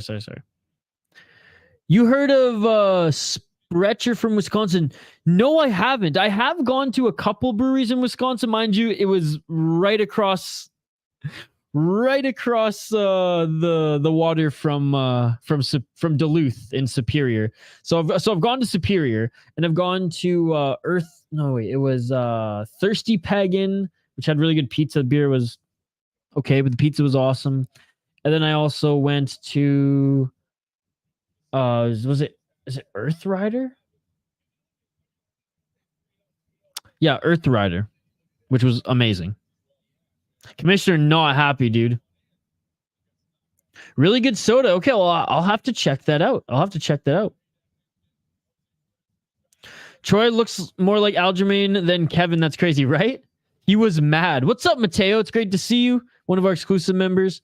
Time to roll only with the best. Oh, thanks, Jules. Good to see you. Damn, that sucks. Yeah, he has a lot of brothers and sisters. Yeah, so it's me and my buddy who operate the channel, and then we have other creators who work with us. Our podcast, on our podcast feed, we actually have like 4 to 5 days a week. We have podcast drop on our channel, and clips of the podcast drop every day on YouTube.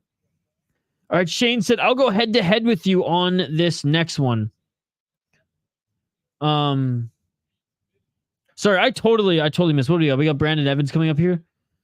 I'm catching up with the comments here. Okay, Shane, we'll highlight the fighters in just a second. We'll go head to head. Okay. Both undefeated. Don't know, something's up. Started day one, a new job today. We vibing. Nice, dude. What are you doing for work? If you don't mind sharing.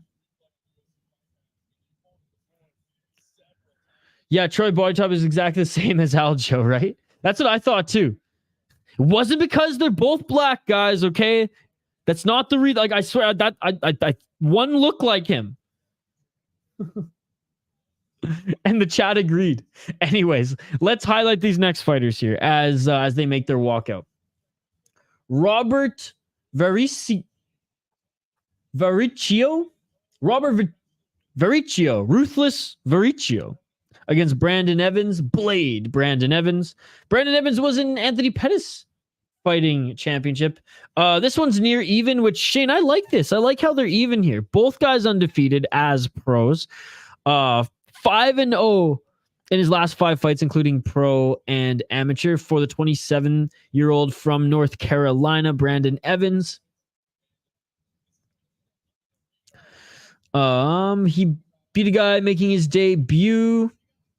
He won via timidity. Oh my God. Does that mean his opponent ran away? Does that mean his opponent ran away? He won via timidity? That is amazing. So basically, I mean, kind of kind of TKO, but not. You're just like, this is like a badge of honor. It's like, I am such a scary motherfucker that the guy was too timid to fight me. I don't know. Anyways, I won via decision against a 1-0 guy. On the amateur scene, he went 4-0, both in Anthony Pettis and in Super Brawl. Robert, who is the slight favorite at -130. He's 28 years of age. Beat a 3-2 guy, 0-3, and a guy making his debut as well as a pro. Knocked out his opponents round 1, round 3. Fought in CES, Ring of Combat, and Cage Fury FC. Not bad, not bad. Also went he went 3-0, undefeated as well on the amateur scene. Man, both these guys are good. Shane, who you taking? Who you taking, Shane? Wonder what the betting odds are on timidity. Isha, if you want a good laugh, watch Brandon Evans' last fight, please. Okay, I will. Oh, nice, dude. Well, congrats, man.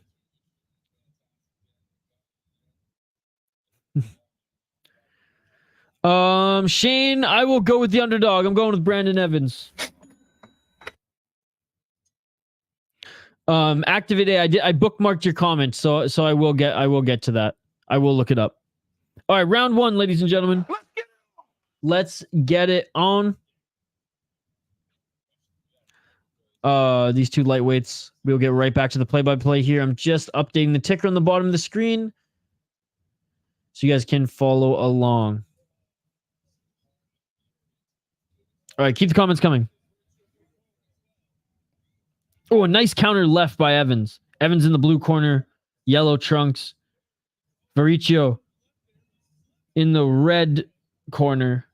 Scrambling here. They both get back up to the feet. Knee to the body on Evans by Varicio. Oh, Shane, shoot. I picked Evans right when you did. That is amazing. That is amazing. Always sprinkle a little bit on timidity moving forward now, folks. That's so funny. 4 minutes on the clock here. Dude, both these guys are looking to hit each other here with some power, man. Hard knees to the body by both these guys. Big one there by Evans. 3 minutes and 40 seconds on the clock.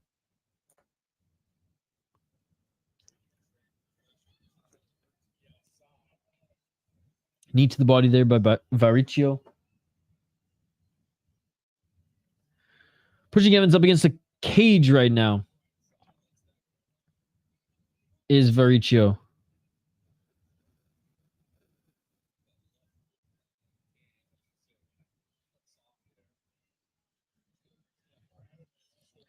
And now Evans reverses and pushes Varicio up against cage. 3 minutes and 16 seconds on the clock. Both these guys, good elbows, good knees and clinch. Dude, I swear there's no other ref tonight. Dan Mergliotta is reffing this entire event. Trying to go for the takedown is Varicio. Great takedown defense by Evans there, holding the arms of Varicio.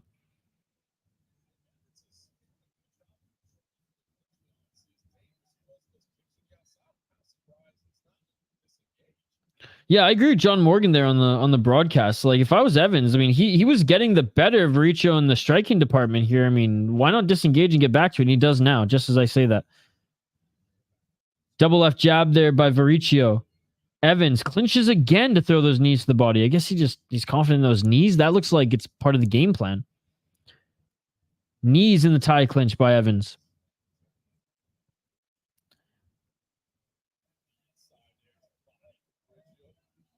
Knee to the body there by Varicio. This is just like the battle of the clinch, the battle of the knees. Each of them throwing knees back and forth.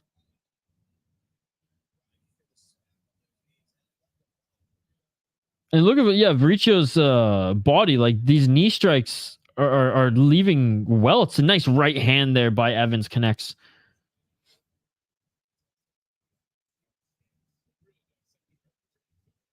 Oh, and a nice 1-2 by Variccio on the entry.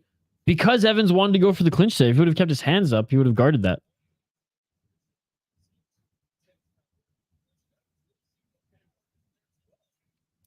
Variccio looking for that takedown.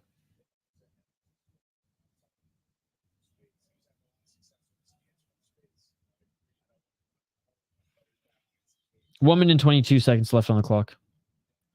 And they separate here. Again, Andre Petrovsky on color commentary next to John Morgan here. Oh, and a nice 1-2 by Variccio. I wonder if CM Punk's going to join Morgan tomorrow. Hard kicks to the body. Dude, Evans is a good striker. By Variccio.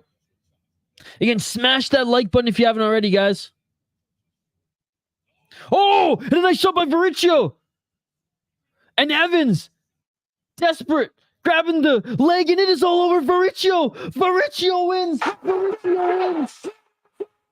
Shane is the fortune teller. I swear to God, Shane, you played me like a fool again, my man. You played me like a fool. Shane with the oh no, I'll pick Variccio. I'll pick Variccio. No worries, no worries. You, Shane, you played me. You played me, Shane. Oh my goodness. Damn. Wow. Great win. Great win.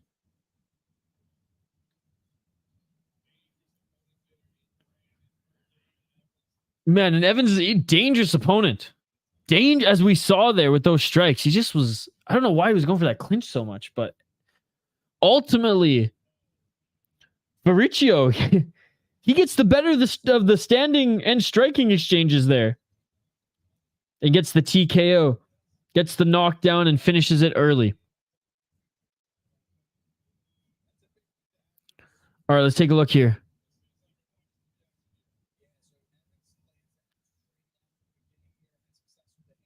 We're just looking at the replays here. I want to see the end of it. Both of them landed some good short elbows in the clinch. Oh, first straight right. Oh, another straight right. So he connected a few times just down the middle. That was just straight up it. I was torn. I didn't know what to pick. Surely you can't change mid-fight. No. You can't change mid-fight. The threat of the takedown makes you even a better striker. Dude, that was awesome. He landed with that straight right earlier in the fight, and it ends up getting the win. He advances to 4-0 as a pro, and his opponent, no slouch, is Brandon Evans, suffering his first loss.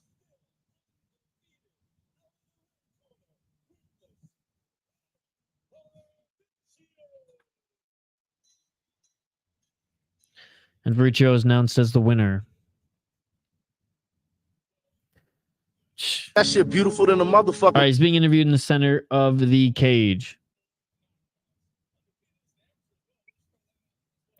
Yeah, undefeated as an amateur and as a pro now. Evans was good, but Roberts was just tougher, took damage better. No, indeed. B3, I'm watching on UFC Fight Pass, my man. Thank you so much for joining. Just came across Leduc Lethway.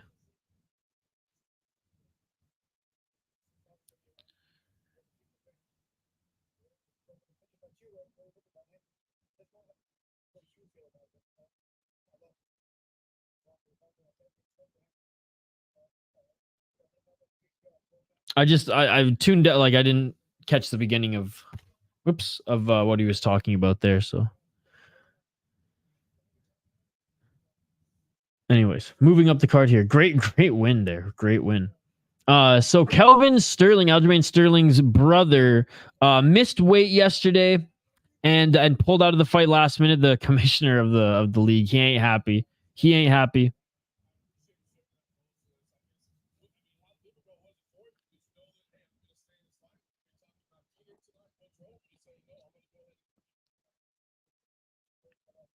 Again, I have the volume super low, and I didn't hear what was going on with Robert. If it's a family issue or something. But John Morgan replied saying, like, was there, and then asked him, was there any doubt that you were going to show up to fight, or were you potentially going to pull out? And he said, there's no doubt. No doubt I was going to be here. Faricio, great name, great name. I'm still mad Kelvin pulled out. Just came in and go full Korean Zombie round 3. Faricio. The Sterling stay pissing off fight promoters, right? Again, big shout out to everyone joining us live here on the channel. If you're new to the channel, we do live play-by-play commentary, reaction, and most importantly, live interaction with all you amazing folks in the live chat. Don't forget to subscribe to the channel. Like I said, we do Fight Companions every single weekend. We drop content pretty much daily throughout the week as well. Cage Fury FC 123 tonight, 124 tomorrow. We're doing live streams all weekend, folks. We got UFC tomorrow, another Cage Fury event, followed by LFA. That's why we got 3 live streams back to back tomorrow. And we got the rest of the main card here tonight. So smash that like button if you haven't already. There's over 15 of you in the live chat right now. Smash that like button. By the way, this little feature that they've done on Paul Felder that they've shown was actually pretty awesome. I mean, he crushed Cage Fury. He absolutely dominated when he was in this promotion, and in like stellar fashion. Beautiful knockouts, some awesome submissions. I mean, he was a savage when he was in there with the former Cage Fury belt when it looked more like a boxing belt as well. All right, do we know who's even fighting next? Because Tapology's order has been completely out of whack.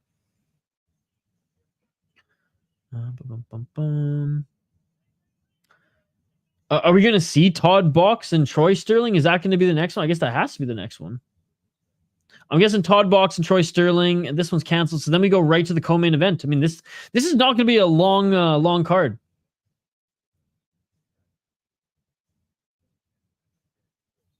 I mean, assuming we get some more finishes. Again, big shout out to everyone joining us. Again, Aljamain Sterling's brother, Kelvin Sterling, missed weight yesterday, came in at 138 pounds, was still going to fight here tonight, but literally right when the main card starts, right after the first fight on the card, he doesn't feel like fighting anymore. As per the commissioner. That is what the commissioner of the league said, ladies and gentlemen. That's not me being cheeky. That came out of his mouth. Did not feel like fighting at this stage. And he ended up pulling out. And he ain't happy. He ain't happy. Activate A ain't happy either, guys. Activate A ain't happy either.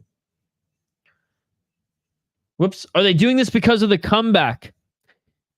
He left the 7th ranked lightweight. Give him Dan Hooker, in my opinion. Dude, I would like to see that fight, to be honest.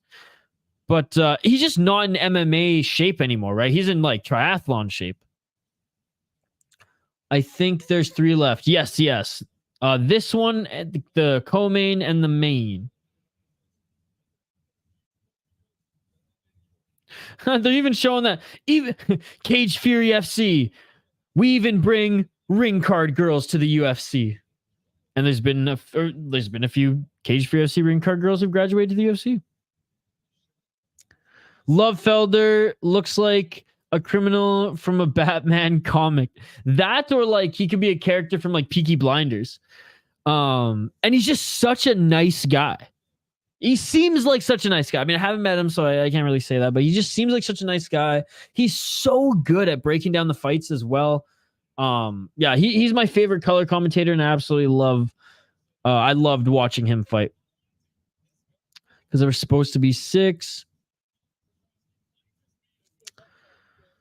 Kyle Dawkins is fighting on tomorrow's Cage Fury. So yeah, we were talking about that earlier, guys. We were talking about that earlier. He already got a win in the promotion, and he's going to fight for the title. He's probably going to win. What's up, West Coast? What's up, West Coast? How you doing, buddy? Can you watch the prelims somewhere for free? The prelims are already done, and yes, you can watch them on OnlyFans for free. OnlyFans apparently paid Cage Fury a lot of money to be the exclusive broadcaster of their prelims versus a Fight Pass and or their YouTube channel. Why didn't they just do one big card on Friday? It feels like a tease with the small card. Well, it was supposed to be. I mean, it was a 10 fight card isn't too small. I guess quite a few of them were amateur. I get it. Tomorrow there's a lot more. Good question. I'm not sure why they didn't do that, and I'm wondering if CM Punk's going to be there tomorrow for the color commentary, and he just didn't want to do 2 days in a row.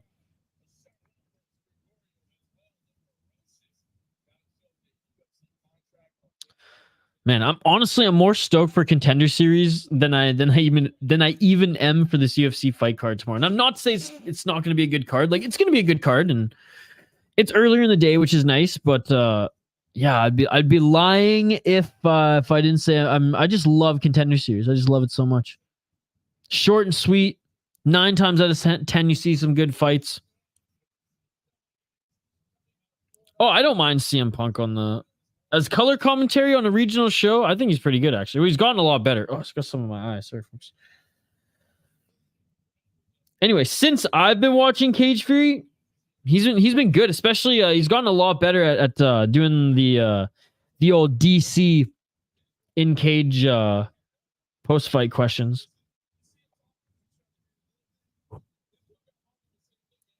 One still. And it's just this particular card. Usually, like, I am more excited for the UFC cards overall. Oh, they're showing highlights of Max Quinones right now, guys. Oh, man. Let's go.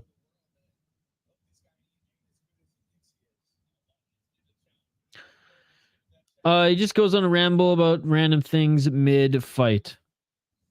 Yeah, I guess he is guilty for that every now and then. But honestly, I think it's good for regional shows to have someone who, like, because he clearly cares enough to do it. Like, he doesn't have to be color commentary for regional MMA. So I respect that, because he clearly is passionate about it. And I don't think he's that bad. And maybe that's just because the bar is so low for regional MMA. And John Morgan, and credit to him, he's awesome.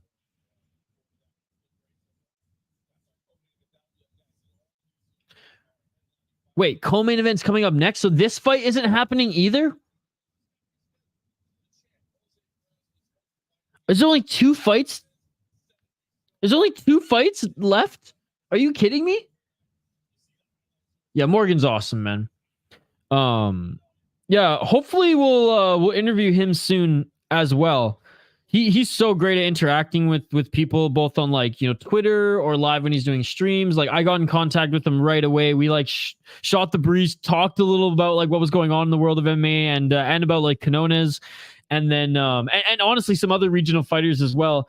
And he was busy at the time, so we couldn't collab or anything, like hardly a collab, like me interviewing him. But and I just never reached back out, but I should. This one, I don't know. It didn't happen already. I've watched every fight on this card. The only fights I have seen, folks, was this one. We've seen this one. We've seen this one. This one I have not seen. I've not seen Todd Box and Troy Sterling. This one was canceled. We watched Hasan and Ortega. We just saw Vericio beat Evans.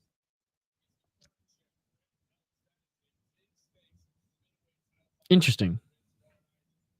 No wonder the commissioner is pissed. We have fights falling through left, right, and center, ladies and gentlemen. But yeah, it is interesting they're doing it back to back, which is kind of weird. Anyways, it just means more streams for us. More streams for us, because we're going to be doing Cage Fury again tomorrow. And honestly, it will end right before or right when the LFA main card starts, so we'll be able to watch that as well. So 3 fight companions tomorrow, ladies and gentlemen: UFC, Cage Fury FC, and LFA. It's going to be a hoot and a holler, as some might say. Right, Shane? Shane, I listened to his latest video, by the way, Goblin. Where he stole one of his friend's dad's puppies to sell for hippie lettuce money back in high school. They literally broke into his friend's dad's house, stole one of his dad's puppies, and then sold the puppy for the ganja money. It was a good story, Shane. It was a good story. All right, still still ragging the puck, as we say in hockey media and or just in hockey. John Morgan's like talking so much for drops. She's like, I did not think I'd have to talk this much tonight, boss. But Petrosky, fun fight. His last fight against Gerald Meerschaert. Brawling type fight. I honestly think Meerschaert did enough to win in that one, but it was by no means a robbery. They both just brawled. They both left it out there.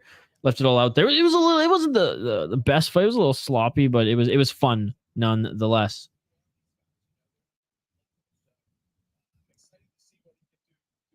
Oops.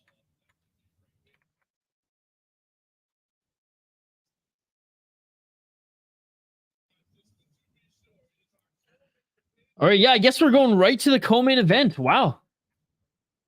Co-main event coming up here. All right, our friend of the channel, Max Quinones, against his toughest opponent to date, Israel Galvan, ladies and gentlemen.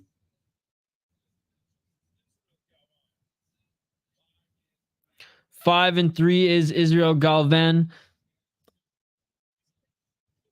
And he's making his walkout right now. We'll highlight the fighters in just 1 second here. I'm just going to make one final post. Man, I thought there was at least 3 more fights left on the card, but no, we only got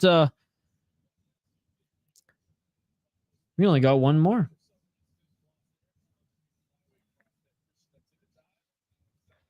Okay. All right, back to the comments we go to. Shane's picking Quinones. Got to be hard when randomly getting told fights are canceled and you got to stall. No, for sure, for sure.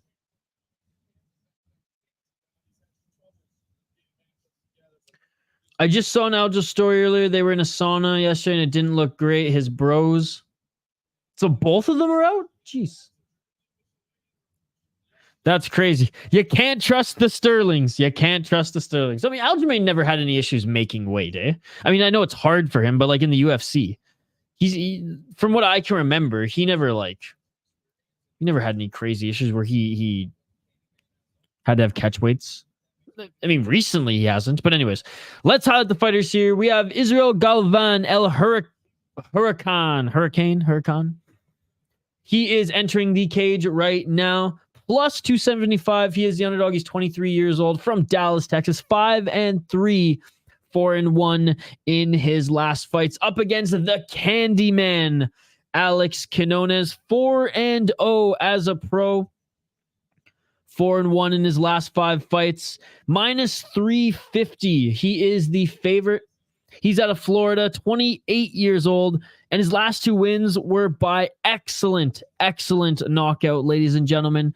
Rear naked choke. Sorry, he choked out his last opponent, but he beat him up beforehand. It was a beautiful display of mixed martial arts. Looking aggressive as he makes his walkout. Alvin Welch. Though Alvin Welch did take that fight on relatively short notice. Beautiful flying knee knockout. I mean, he's only gone to decision once in his pro MMA career. And he went 8-3 as an amateur, putting together win streaks up to 5 wins in a row. He's got a cool story. Like I said, I had the pleasure of interviewing him. That interview will drop for exclusive members later tonight on the channel. You guys will be able to view it. You'll see it in Discord. And then on Sunday or Monday, it will drop for the rest of you viewers. I'm going for Quinones as well. Got to root for and pick our friend on the channel. Big co-main event. I mean, literally 2 fights ago, Max Quinones was on the freaking OnlyFans prelims, and now he's co-main eventing. Kind of a shit show of a card here, but a numbered card nonetheless. All right, being announced in the ring are both these fighters now. And again, I truly think Quinones is 1 or 2 fights away from a title shot in Cage Fury FC. And if you get that strap in one of these big promotions like LFA, like Cage Fury, I mean, you're on the UFC's radar. What's up, Cavino? Good to see you. Samarco won, and Judy, it was unanimous decision, but she won in beautiful fashion. Beautiful fashion. She dominated. His opponent is experienced. This is a good test for Quinones. Absolutely. Absolutely. His opponent has 8 professional fights.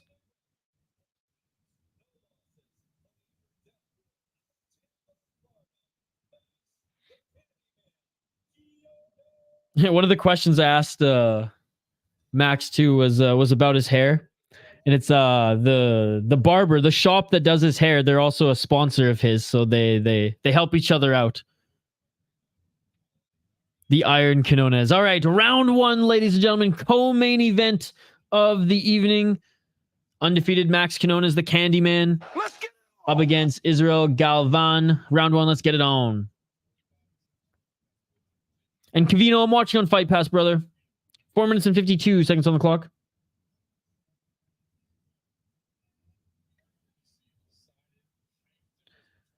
And Quinones with a counter right there and a left. Both of them throwing some big shots here. You can see the... Oh, and Quinones just got tagged with a right. Quinones with a 1-2. They're both landing some good shots early. And Galvan going for the takedown here right away. And he gets it on Quinones. Into the guard of Quinones here.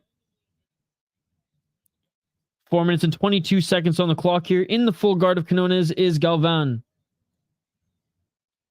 And Galvan with a little bit of ground and pound here in the guard.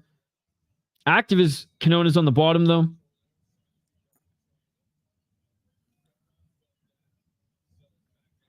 Quinones actually with a wrestling background before even striking here.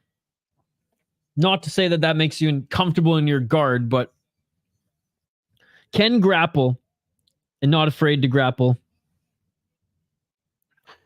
Galvan got that Henry Cejudo build. Galvan pushing Quinones' shoulders up against the cage here. Quinones trying to wall walk.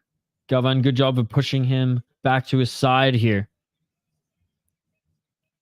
3 minutes and 31 seconds. Quinones turning again to try to get one foot planted to get back up to his feet. Galvan not employing much damage here. Just kind of controlling Quinones' shoulders, pushing him up against the cage. Quinones find his way out of that maze, his hair.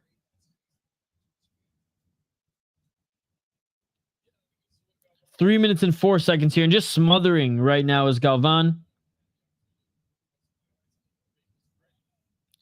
And he's making this gritty. 2 minutes and 55 seconds, says John Morgan.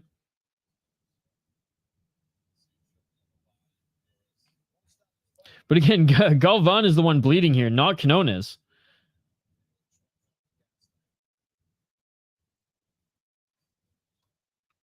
Still in the full guard here.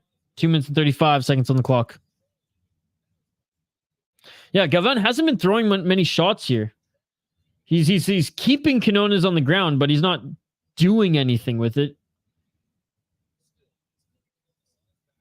2 minutes and 20 seconds on the clock. Hasn't even tried to pass guard. A few shots here now by Galvan. Couple shots to the body. Looked like he was trying to employ that right elbow.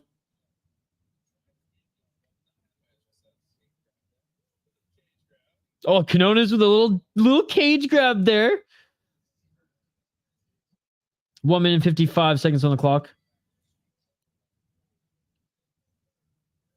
Ask the mat back to the fence there by Quinones. And yeah, Galvan making this gritty, man. Lay and pray by Galvan here. 1 minute and 34 seconds on the clock. If you ain't cheating, you ain't trying. I would like to see Galvan do more with, like, if you're going to get into a dominant position like that, I mean, like, try to advance or something. Rubber guard there. 1 minute and 12 seconds on the clock.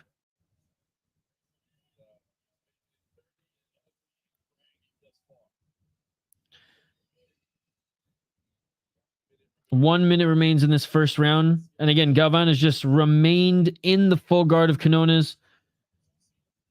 Hasn't been doing much with it. A few shots to the body. Enough that the ref can't do anything with it. Quinones trying to scramble, trying to get back up to his feet, laying short shots from the ground. 35 seconds on the clock here.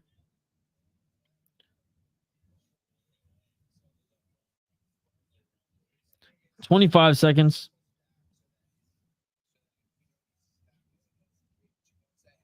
$20 seconds on the clock. Dang, a couple short left shots here by Galvan, but nothing crazy.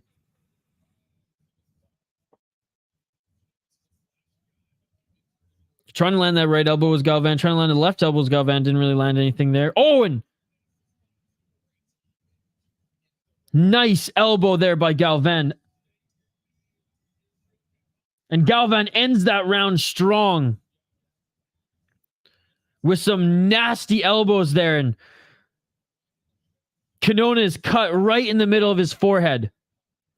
Absolutely leaking. Let's take a look at how bad this is. The cut man's going to have to go to work here, ladies and gentlemen. That is nasty. Our boy Quinones gets cut with one of those final elbows that Galvan throws.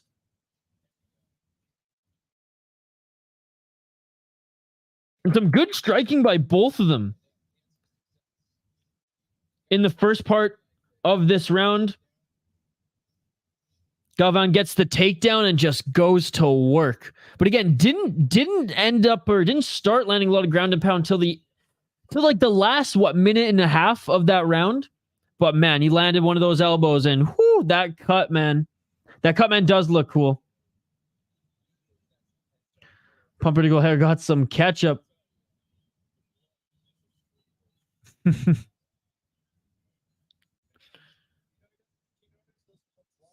Nasty cut, man. Nasty cut. All right, round 2, ladies and gentlemen. Let's get it on. Let's get it on. I mean, Galvan winning that first round.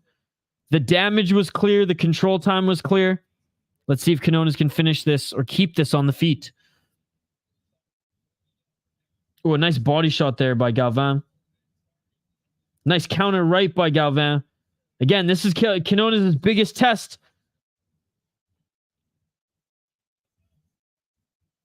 Four minutes and 30 seconds on the clock. Quinones with a left hand.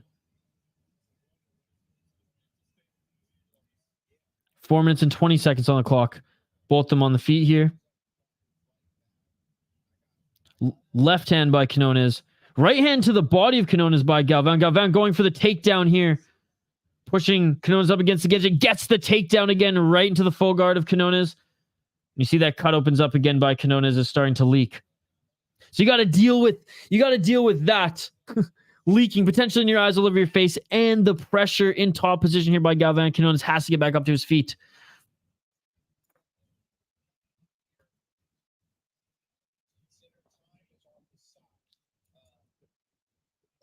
Three minutes and 47 seconds on the clock here.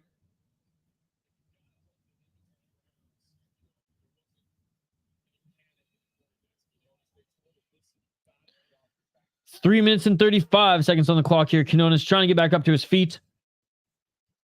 And you can see starting to trickle into his eyes there. The cut just impairing his vision a bit.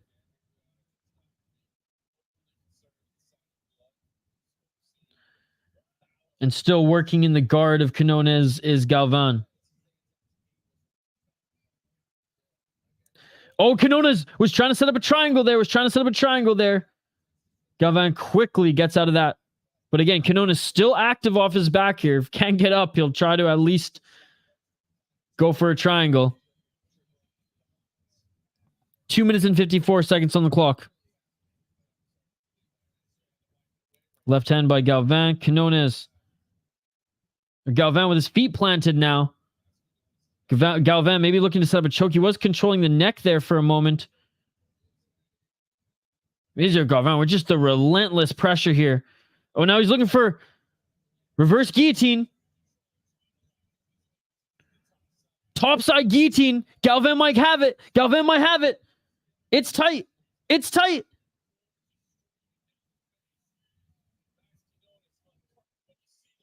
Quinones still fighting this. 2 minutes and 15 seconds. Quinones fights the hands and doesn't tap. He gets out of this. Tough as nails, man. 2 minutes on the clock. That was tight for a couple seconds there. Enough for the ref to get right in there and look. 1 minute and 58 seconds on the clock here. Quinones is going to need a finish in the third round if it gets there. 1 minute 51 seconds left here. Desperately needs to get back up to his feet. Staining the canvas for the main event of the evening is Quinones here, just sliding around. 1 minute and 35 seconds on the clock here, and Galvan just with a relentless pressure. Elbows to the side of Galvan's face on the bottom. I mean, Quinones is not like down and out. Again, he's still trying to scramble. He's throwing up triangle attempts. He's some bottom strikes and doing everything he can to push off, but Galvan just relentless. Just relentless. Mr. Maxim. Nope. What's up, Mr. Maxim? Good to see you. That squeeze may... Yep. It did indeed. It did indeed. 55 seconds on the clock.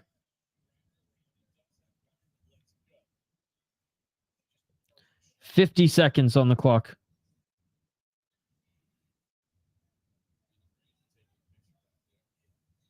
There's people ringside taking pictures of this. Oh, and Quinones tried with the up kick there as Galvan was on his feet for just a moment. Right back into the guard of Quinones. 30 seconds left on the clock.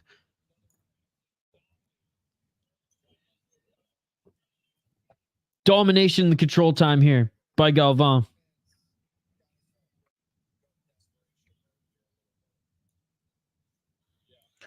That's Miranda Granger, ex-UFC fighter. Oh, no way. I didn't get a good look at her. I just saw a blonde woman taking a picture. Final seconds of the second round here, folks. And that is it for the second round.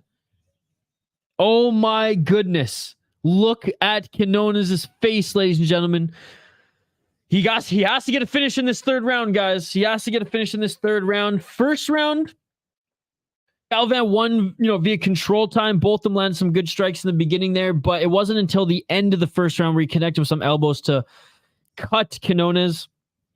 That second round, though, again, each of them landing some decent shots on the feet, but as soon as Galvan got the takedown, as soon as Galvan got that top control, though Quinones tried to threaten with the triangle just for a moment, he never had it really cinched in at all. Though he was scrambling on the ground, though he's trying to get back up to his feet, though he's even throwing shots from the bottom, that's not good. That's not what's going to win you the fight. Hell, he got out of a reverse triangle. That's not what's going to win you the fight.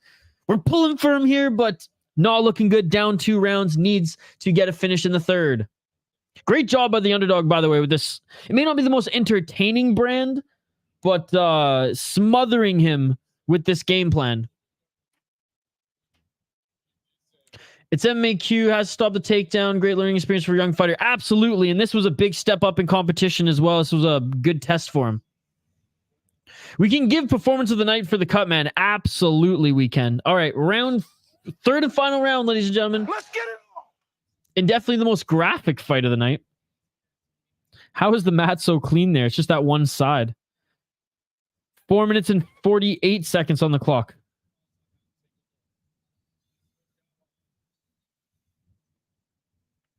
Yeah, the cutmen did such a good job that they didn't even need the doctor to come and take a look before the round started. 4 minutes and 30 seconds on the clock. Galvan right eye almost closed. He did take a nasty counter left in the first round. And Galvan going for the takedown again, and just another one. And he slammed Quinones all 3 takedowns. Quinones will defend the first one, then he'll get him down and slam again and right back on top in guard. Here we go again, ladies and gentlemen. Here we go again. And his game plan was keep this flashy striker who has decent wrestling on the ground. And that's on his back, and that's exactly what he's doing. Oh, elbow from the back by Quinones, but again, that's not going to help you when you're down 2 rounds and you got to win the fight here.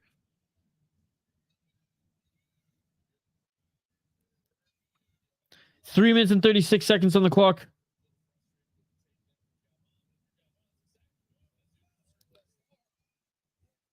Still time here. Quinones shoulders on the cage here. Galvan with the left in the top. Still just in the full guard too. A couple shots to the body there by Galvan. Quinones trying to push off with that left foot.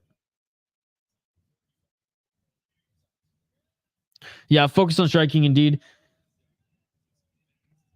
Like, stuffed the first takedown on each attempt, and then the second one got taken down. 3 minutes on the clock.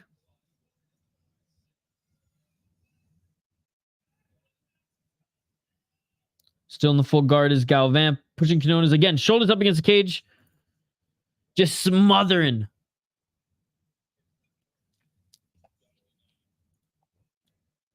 And now that cut opened back up. Starting to impair the vision again. Left hands by Galvan on top. 2 minutes and 31 seconds.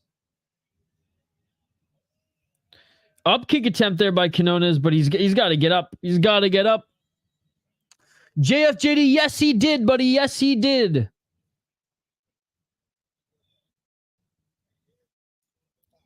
TKO as well. 2 minutes and 10 seconds on the clock here. Galvan just pushing Quinones into the corner. Who do I have winning in this one? Oh, dude, Galvan. I mean, I picked our boy Quinones to win, but Galvan has been absolutely dominating. Galvan's smart fight. No, absolutely. Because Galvan, he tested him a little bit on the feet, and, you know, it was pretty even. They were each landing some shots. Quinones landed some big counters. He's like, all right, time to go for the smother wrestling. 1 minute and 35 seconds on the clock here.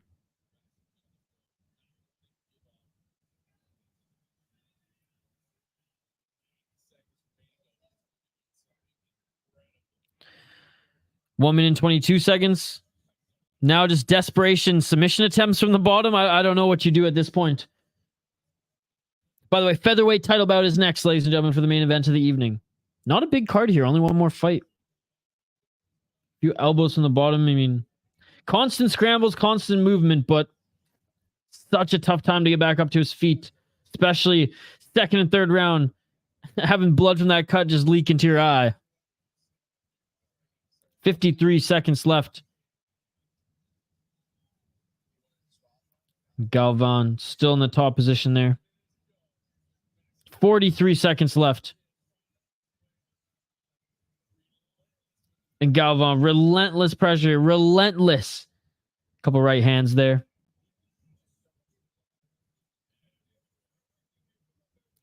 $28 seconds left on the clock.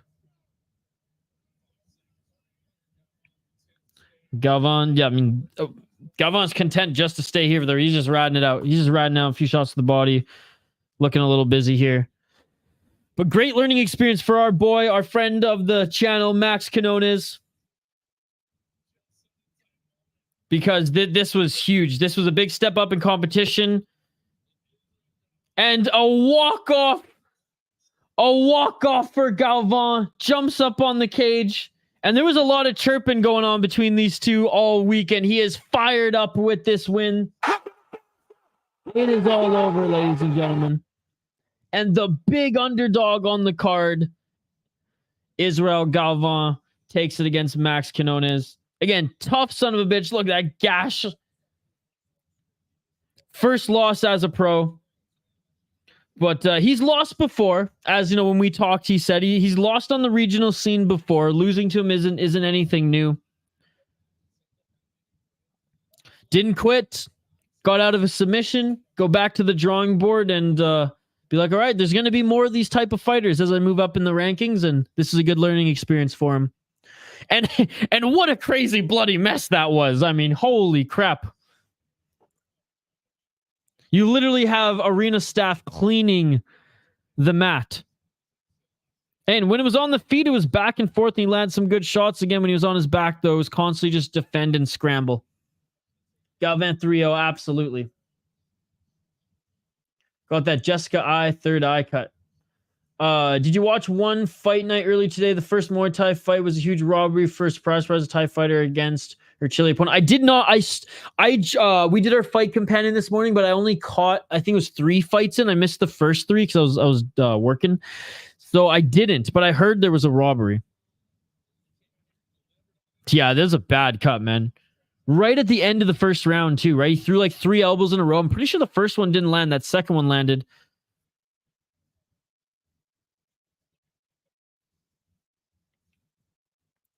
And Galvan 6-3 as a pro. Not the most flashy win, but a very... He's doing push-ups right now. He's a cheeky mouth.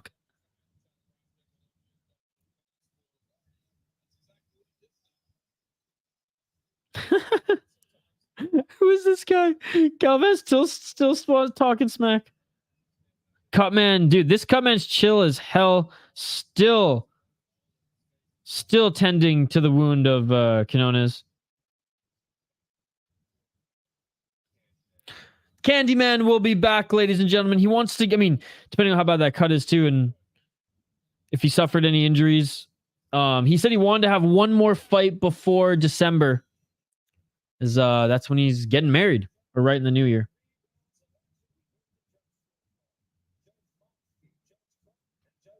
Yeah, unanimous decision for Galvan.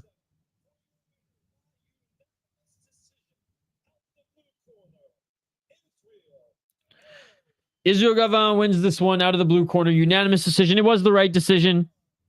They do just one single fist bump. One single fist bump. You have to have some competition respect there, even though clearly these two don't like each other.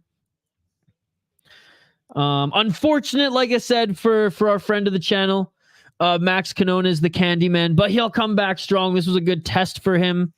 Israel Galvan gets back in the win column himself. 6-3 as a pro. 4-1 now for Max Quinones as a pro, but like we said, he'll get back in there. Hopefully, not too banged up after this one.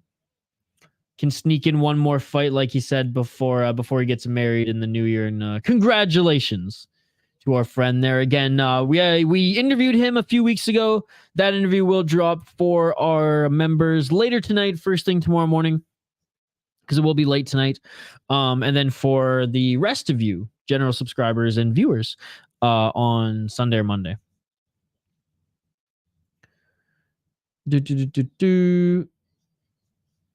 How is he only 23, right? Galvan schooled him. Can't tell how old he is. We'll get to the main here in a sec. If this was one championship, Max Q would have won 30, 26, all judges. I don't know. I mean, this isn't in Florida. If it was in Florida, maybe. He's from Florida. Now, I think even in one championship MMA, with how they judge things, I think Galvan would have won that one too. It just sucks. The kid, he's a good kid, and like I said, I just talked to him not that long ago. But no, learning experience, man, and he's lost on the amateur scene. He had 3 losses on the amateur scene. Knows how to lose. Come back strong. I once knew a Candyman. He sold Coke, not the soda drink. The Booga Sugar candy. Jose Perez against Chris Vasil. 7-1 for Jose Perez. He's on a 3-fight win streak. He is the -340 favorite. By the way, Galvan with the big underdog on the card too. So props to him. 7-1 for Perez, like we said in his MMA career. Never got a win via KO TKO. Has 1 loss via KO TKO. 4 submission victories, 3 decisions. 6-1 in Cage Fury FC. Beat a 3-1 guy via rear naked choke in the 3rd round. Beat a 6-0 guy before that, unanimous decision. Beat a 3-0 guy, unanimous decision. 3-0, 2-1. Not bad resume given he's only 7-1. He's under 10 fights in his entire career. It's not bad. Okay, we have the commissioner of the promotion with the guys again here. Let's see what's going on.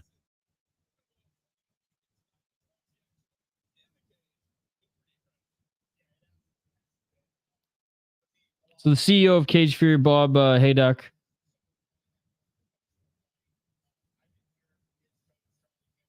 All right, just talking about the positives on the card with given how crazy it's been thus far. I mean, this might be like the shortest main Cage Fury FC card that we've ever seen, ladies and gentlemen. 6-3 for Mr. Bad Apple Chris. 4 KO TKO, 0 submissions, 0 decisions, or 2 decisions. 3-2 in Cage Fury FC, and he's 3-0 in Koga Combat Games. Never heard of the... I watch a lot of regional MMA. I highlight a ton of fighters. Never heard of Koga Combat Games. Beat Frank Wells, 3-2 guy in his last fight. His opponent also has a win against Frank Wells.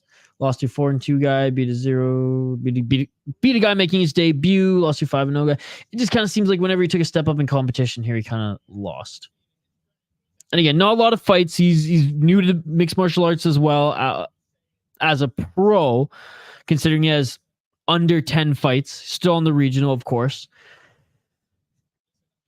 I mean, beat a 6-2 guy. That's a good win. And he knocked him out in Cage Fury as well in the first round. I'm going and still Jose Perez. Both of them are good. Both of them, I think, are at the same level. Both of them, like, pretty much have the same amount of fights. Again, a couple more losses there for Chris Vasil. But I'm going Jose Perez on this. I'm going with the favorite. And I'm not going with the favorite just because he's the favorite. If I didn't even know the odds, just looking at his resume, I'd go with him as well. Oh, Shane's picking Perez? Okay, well then, Shane, I might as well pick Vasil. Let's go head-to-head.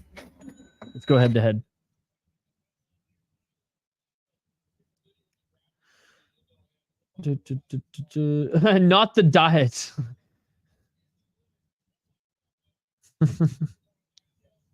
As the president of the grappler, if he can't finish, this might be a boring one.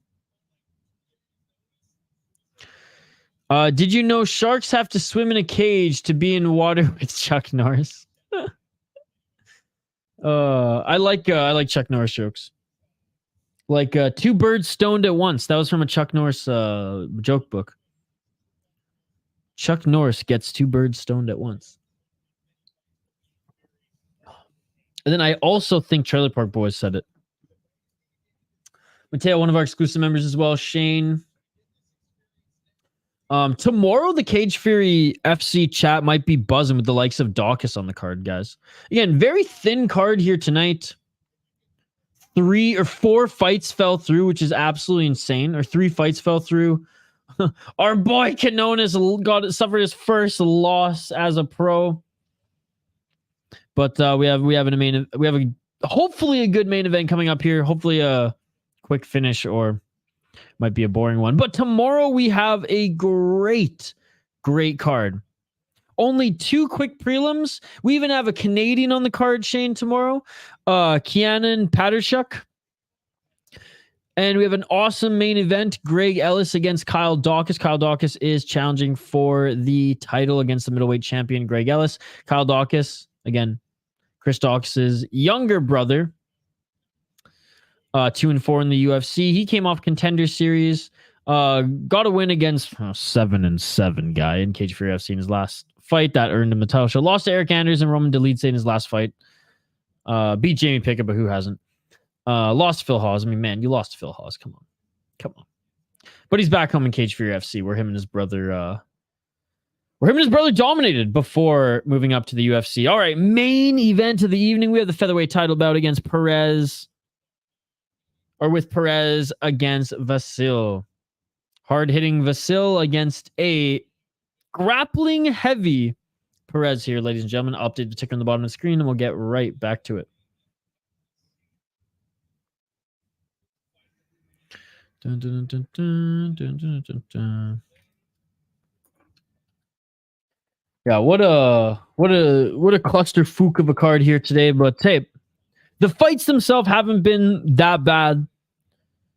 I mean, they haven't been incredible. They haven't been bad. It's been a decent card, other than the fact that our boy lost. It's just been interesting with, and I feel for them backstage having to constantly just rejig things around and keep the show going. And shout to Dan Mergliotta too. He's the only referee. He's been the only referee here tonight. Like, correct me if I'm wrong. Cage Fury FC, they at least have 3 that they rotate, no?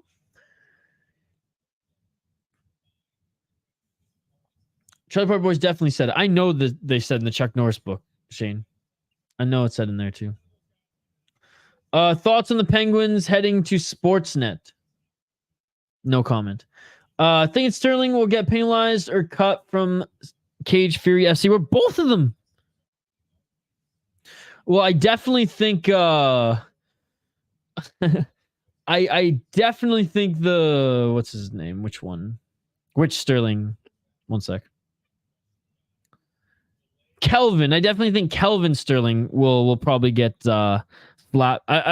More than slapped on the wrist. We'll just say that. The boogeyman checks under his bag for Chuck Norris. Shane. Oh, Shane with the flex here. Holy shit. I have 365 Chuck Norris's jokes. Okay, Mr. fucking Chuck Norris joke expert. But that one isn't there from what I've seen. I'm like 99% sure, Shane, that you showed me that joke in one of your books at the house in Prince George. Chuck Norris can spell Braille. That's a good one. Denver is making good money today, right? Or Jose Perez, the champion, making his way into the cage. I will say, when they fight at casinos like this, not a huge cage walk. They get right in there. When Chuck Norris jumps in the ocean, he doesn't get wet. The water gets Chuck Norris. I remember that one. That was the first one you ever told me, Shane. Shane, you want to hear something crazy? My roommate's never seen Bill and Ted. Never seen Bill. He's a 93 born. We're same age. Never seen Bill and Ted. So I told him we got to watch that shit. I like the second one. I like the Grim Reaper character. I mean, I like them both, but I'm no Chuck Norris expert. That's a goddamn lie, mister. I have 365 Chuck Norris jokes. I haven't looked at the Chuck Norris jokes for about 5 years, yet you know that one I said isn't in it. I had one for every day. That's cool. That's cool. Dude, I remember that book. I honestly, like, I knew who Chuck Norris was, but I didn't know, like, that was Chuck Norris. I didn't know, like, the lore behind him. Like, I watched Bruce Lee movies. That's why I knew Chuck Norris was, because there's that unbelievable fight scene between Bruce Lee and Chuck Norris. All right, main event of the evening. Both fighters are being announced in the center of the ring.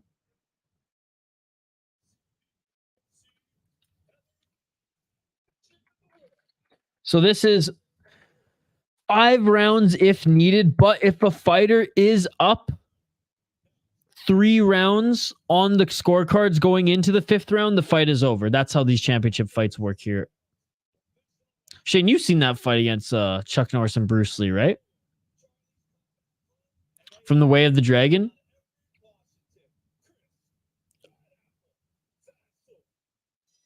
Chuck Norris. One hairy ass motherfucker. I'm sending in the live chat here. It's old. It's from like a 1972 movie, but it's awesome. That was the first. I think that was the first Bruce Lee movie I saw as a kid. Then I rewatched. I watched all the other ones because my both my parents, my mom and dad, loved kung fu movies. Oh yeah. Robert Napolitano. Both of them didn't fight. Both of them. One of them missed weight and then decided he did not want to fight before he had to walk out. And the CEO of Cage Fury FC was pissed. Threw his headset on the table. He was not happy upon announcing the news. And the other one didn't fight either. So Troy and Kelvin just did not fight tonight. Round 1, ladies and gentlemen, main event of the evening. Let's get it on. They just did not fight, Robert. They just did not fight. Sterling's pissing off commissioners in all sorts of leagues. Anyways, round 1, main event of the evening, final fight of the card. Cage Fury 1, Cage Fury FC 123 Perez versus Vasil is on right now. The champion Perez in the red corner. Vasil in the blue. Beautiful strikes there by Vasil. A 1-2 and a kick combo. He ain't going to let them fight in Cage Fury FC again. Ain't that the truth, brother? Great striking speed here by Vasil. 4 minutes and 17 seconds on the clock.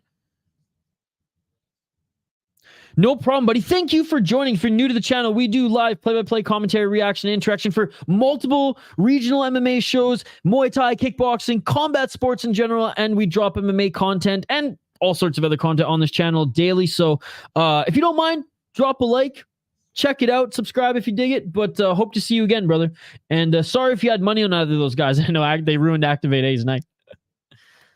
Nice shot to the body. Vasil, beautiful striker here. Beautiful striker. Perez, more of a grappler. Let's see if he finds his opening to take this to the ground. And Vasil with those big legs too. So you imagine he hits hard with those kicks. 3 minutes and 30 seconds on the clock.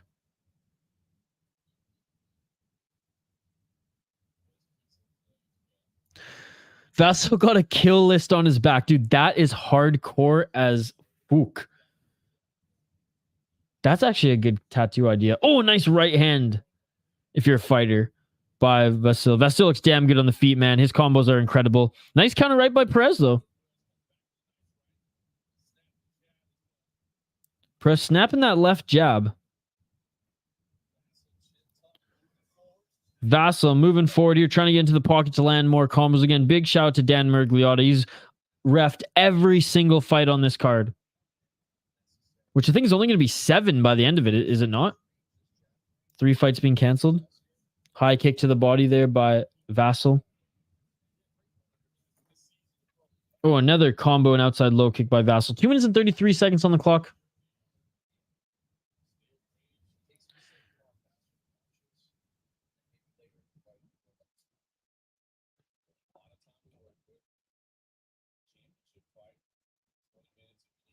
Two minutes and 16 seconds on the clock. Left hand by Vasil. Left and a right by Vasil. I'm surprised Perez hasn't tried to take this to the ground yet. Activate A. Just hasn't found his opening.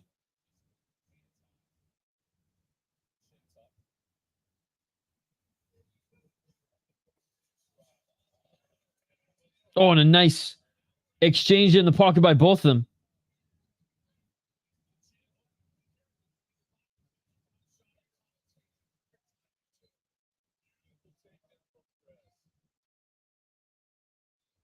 Beautiful takedown. Finally by Perez. He gets it. 1 minute and 34 seconds on the clock. I know. I just saw that. Whoa, never mind. 1 minute and 25 seconds. Oh, cage grab. Cage grab there by Vasil. Perez in the top position right now. Vasil with the closed guard. Shoulders up against the cage. Feet planted here by Perez.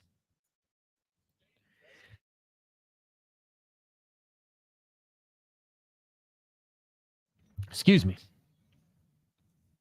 Ooh, a nice shot to the body there by Perez. 50 seconds left in the first round here. I still think Vasil did more damage. I still think Vasil will end up winning this round, despite, you know, the minute of control time here. Although I will give credit where credit is due to Perez. Actually laying down some good ground and pound.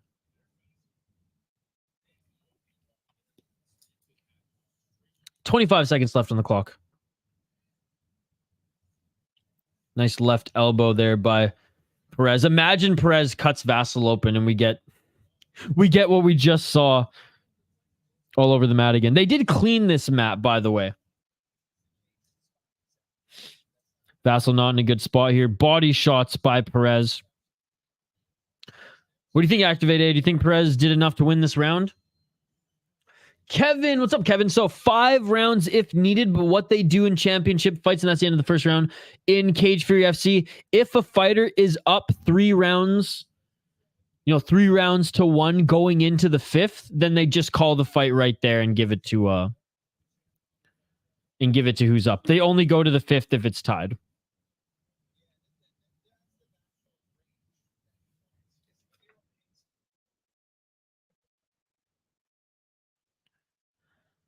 Yeah, stole it back. So activate A. Thinking Jose Perez stole back that round.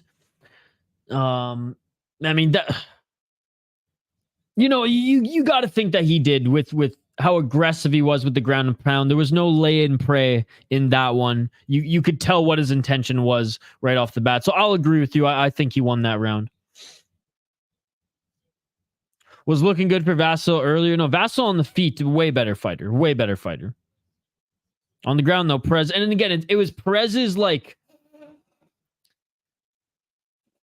it was how aggressive he was on the ground, right? There was no moment I'm going to be content here. It was just like, I'm going to continue to strike. 4 minutes and 44 seconds on the clock. Oh, and there we go. Vasil with the strikes again. On the feet, Vasil looks damn good. He's putting together some awesome combos. Broadcasting the Perez has a pretty good chin, though. 4 minutes and 24 seconds on the clock.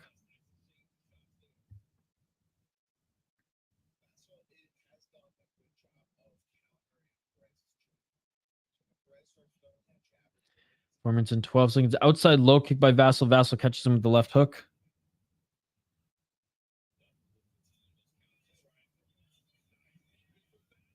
Oh, and Vasil again with that step back and a 1-2 and outside low kick. I mean, Perez doesn't look like completely out of place in the striking. Like it's not too bad, but Vasil's, he's definitely the better striker. Definitely the better striker. Don't forget to vote in the poll question if you haven't already, folks. 3 minutes and 38 seconds on the clock. Man, quick strikes by Vasil. I mean, incredible striker. I'll give it to him. Body kick and going for the takedown is Perez. Beautiful takedown. Vasil quickly trying to get back up to his feet, but relentless pressure by Perez, just pushing his body up against him. And eventually pushes him back down to the ground. Modified half guard side control here. He's got that hook in that right leg of Vasil. 3 minutes and 9 seconds on the clock. Striker grappler, ladies and gentlemen. Striker grappler. And so far here tonight, the grapplers, once they get on top, they've been getting it done. 2 minutes and 50 seconds on the clock here. Actually, I don't really have a horse in this race, personally. I'm just sad our boy Max lost, but anyways, I'll get over it. He'll come back strong. Good learning experience. 2 minutes and 40 seconds on the clock here. Second round, and Perez with some nice shots from the top, and Vasil gets back up to his feet. And instantly, Perez attacking to go back to the ground. Great job by Vasil there in the center of the cage. Good reset by Vasil there. 2 minutes and 24 seconds on the clock.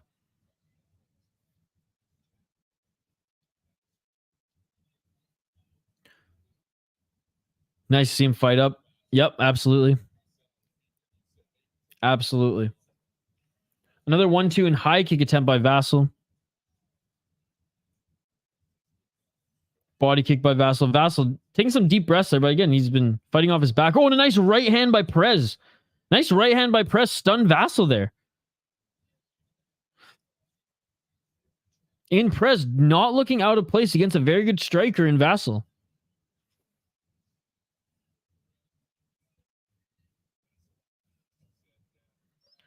Vasil, though, still walking forward, trying to pressure Perez outside that center line. Inside low kick again by Vasil and Perez. That one seemed to hurt him on that left side. Right hand by Vasil. Left hand by Vasil.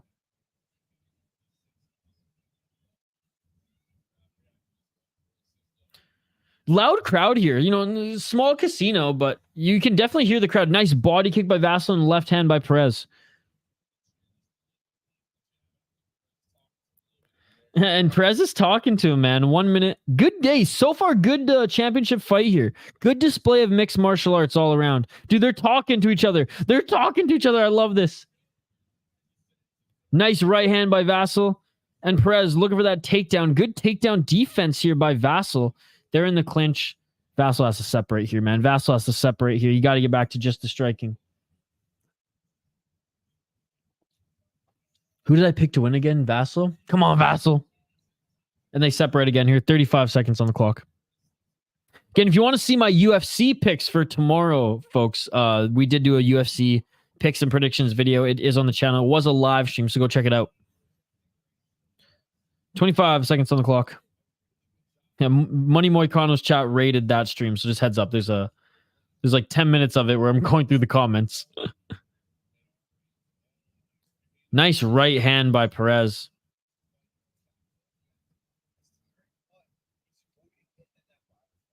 Vasil with the takedown. Vasil with a deep breath and Vasil with an explosive takedown there. Didn't do anything with it. Man, good second round. Way closer of a second round than in that first one. I still think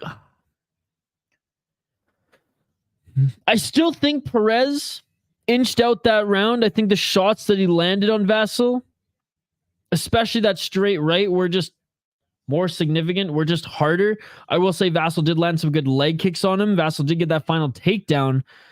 Way closer round than the first round. But I'll give that round to Perez still. What do you guys think in the live chat? I think Perez is up 2 rounds to none. But again, that second round was a lot closer than the first, which was clearly for Perez. Let me know your guys' thoughts in the live chat here.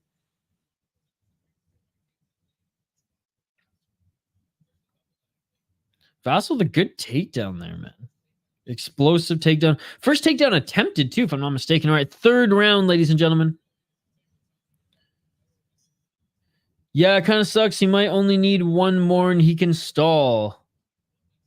Round 3. Let's get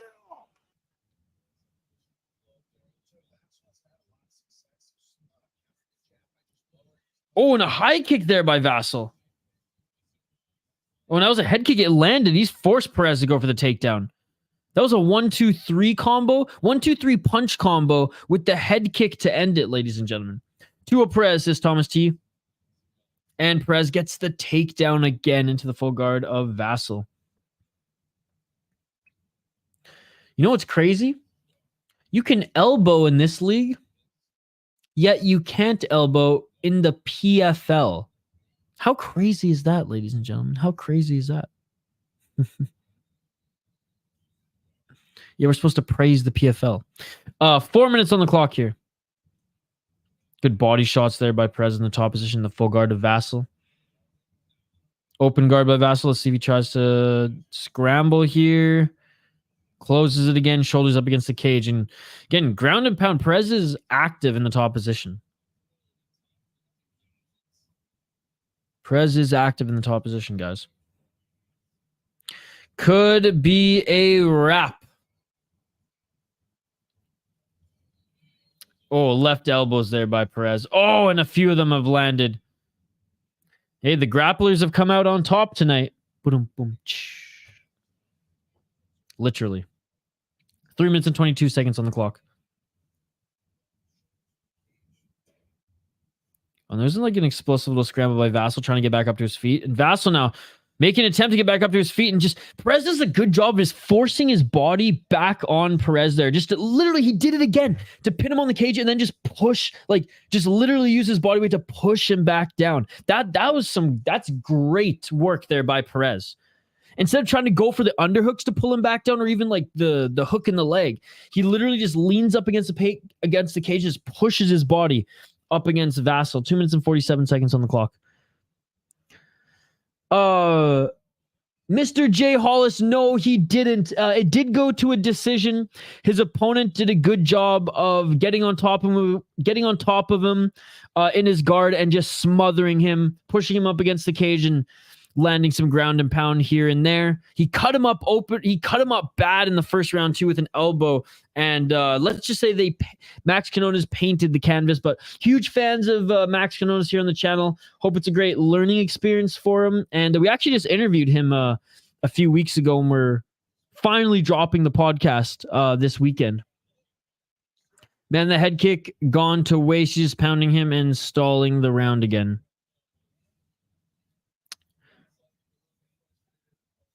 One minute and 50 seconds on the clock here in this third round.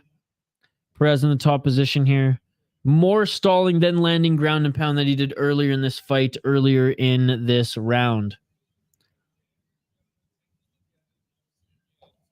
Oh, and here's a cut, likely from the elbow. Likely from the elbow. And here we go. Canvas starting to get painted again.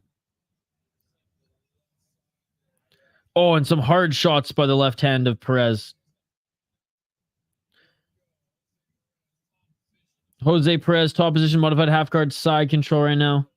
Throwing some right hands to the body, couple to the head.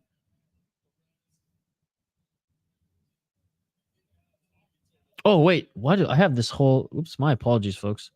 I had the wrong ticker on screen this whole time. I'm so sorry.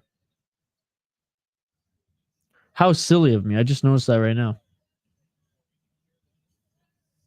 Oh, hard shots from the top position. You can just hear Vasil breathing right now. Deeply as those left shots rain down.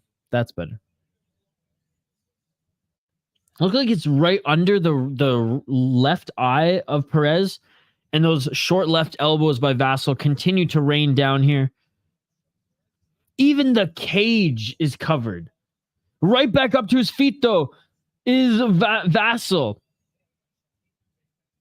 Vasil up on his feet here. 22 seconds left. Perez pinning him up against the cage with the underhooks. Perez smoothie. I like Perez. I think he's good. Yeah, tonight's been a bloody mess.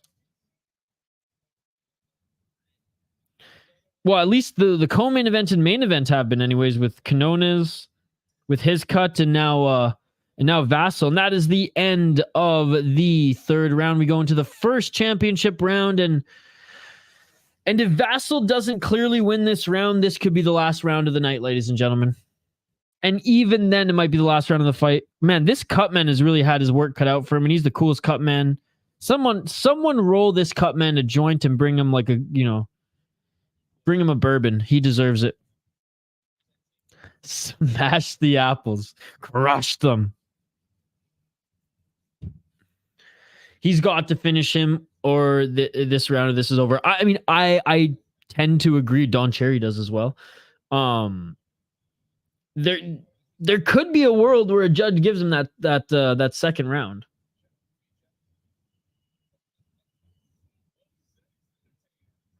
Because the second round's the one where we said, was it the second or first that we said Perez won it back?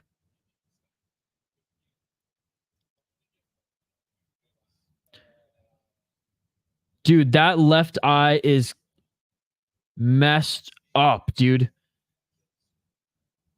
Dan Murgliato's like, whatever, guys. I want to go home.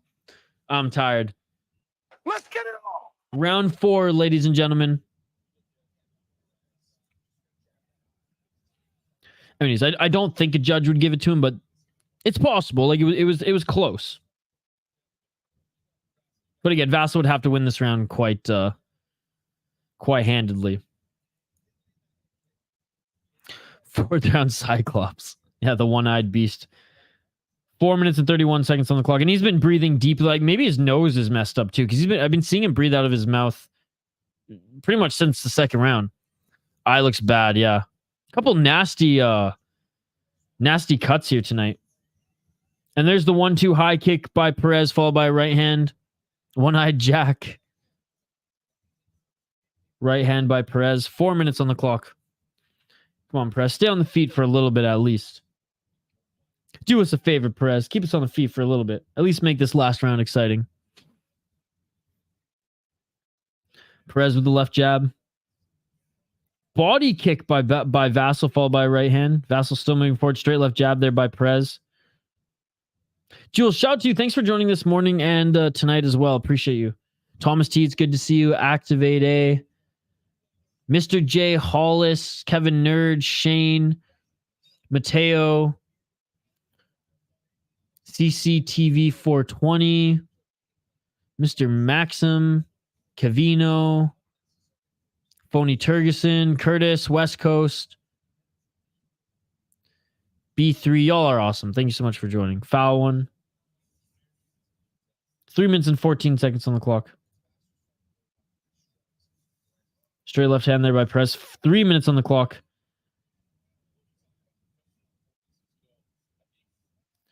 Vasil with a body kick. Vasil just seems like he doesn't have that power that he had in the first round off those final shots here. And going for the level change there was Perez. He landed a uppercut after Vasil stuffed it. Vasil just sad he's not going to be able to add to his tattoo. Vasil has to go all out. High kick by Perez. Body kick by Vasil. Could you imagine one of those body kicks puts Perez out? He's got to land that other side to the liver. 2 minutes and 30 seconds. What is likely the final round of this fight, ladies and gentlemen, unless Vasil does something crazy here. Vasil with a right hand.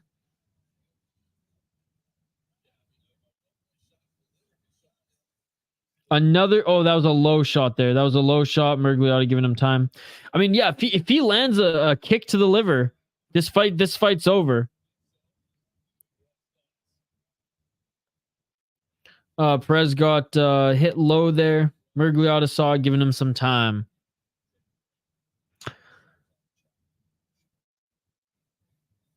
Let's take a look at the replay. How low was it? Oh yeah. Yep. Right on the target. Right in the family jewels. Did you hear Petrosky? He's like, he's got enough kids, you know? Perez talks a lot, man. All right, they touch gloves. 2 minutes and 12 seconds. Like we said, likely the final round. Most times I'm here, but do not chat. Just listen in. It's great being here. Well, I appreciate it, Jules. Thank you so much for the support. And I'm glad you enjoy it. 1 minute and 58 seconds on the clock. Right hand there by Perez. High kick by Vasil. It's blocked by Perez. 1 minute and 49 seconds on the clock.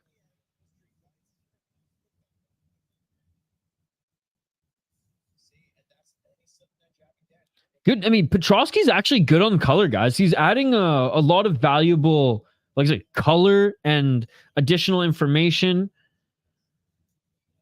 Oh, and the high kick landed there by Vasil to these fights. Stalked and slapped there by Perez. Perez still talking. I love that. That's hilarious. 1 minute and 17 seconds on the clock.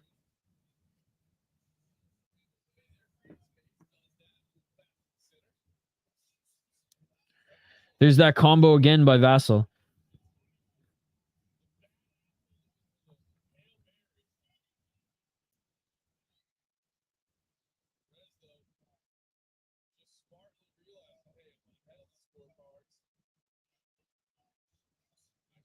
Oh, and another high kick by Vasil. 45 seconds left on the clock.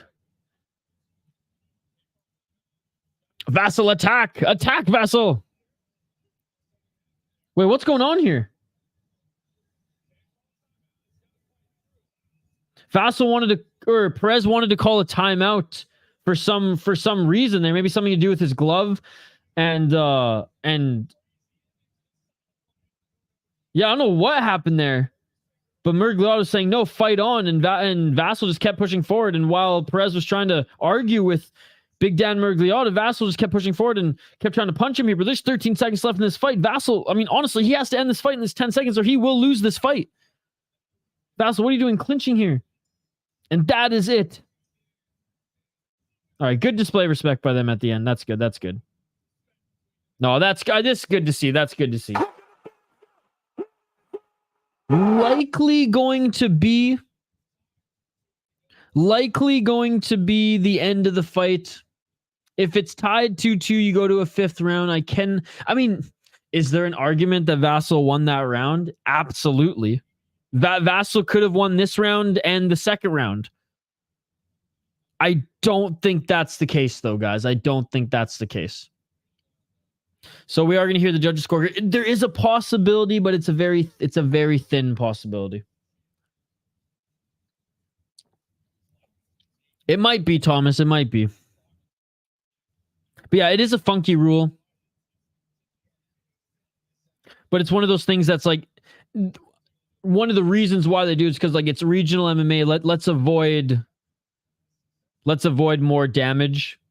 You know, obviously, like there are comebacks that can happen, but you're given 4 rounds. It's to keep these guys to give these guys a little bit more longevity in their career, right?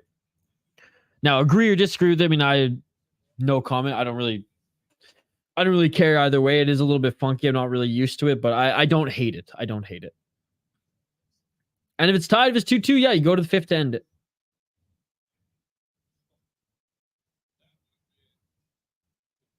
How crazy would it have been if Vasil arguing with Murgliata gets like struck and knocked out? Or sorry, Perez arguing with Murgliata gets like struck and knocked out. That would have been crazy. All right, well, he took his gloves off, so this fight is over. All right, fight is over after 4. Perez is going to win this one. Yeah. I mean, regional MMA, if it was a league, you know, the same level as like the top ones, then it would be really funky and I wouldn't like it either. But even then, like Eris does 5 rounds, LFA does 5 rounds.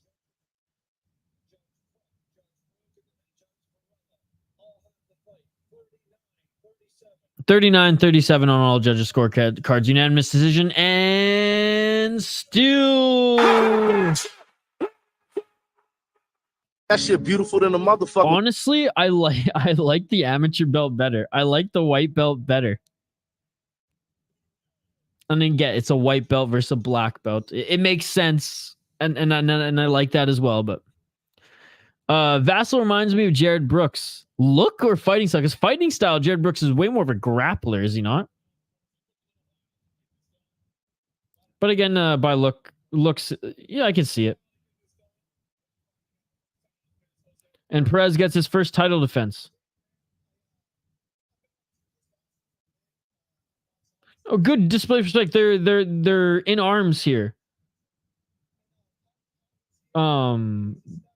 You know, both of them here to take this final interview, which is cool. Oh, that left eye of Vasil.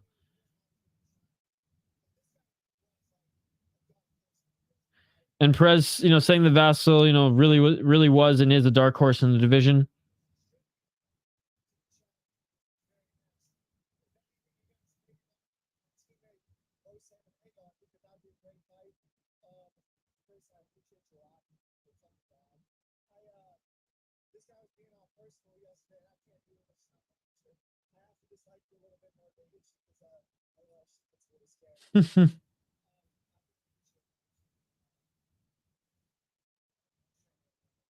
Oh, that's cool, man. He's like, I hope we get to train together one day.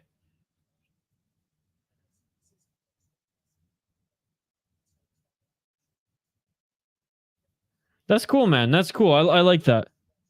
Like, it doesn't look like Vasil was like, you know, forced to stand here and not want to stand here either.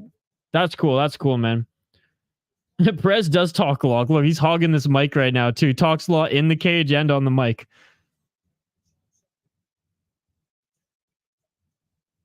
Oh, Perez saying, Mick Maynard, Sean Shelby, time to do your fucking job.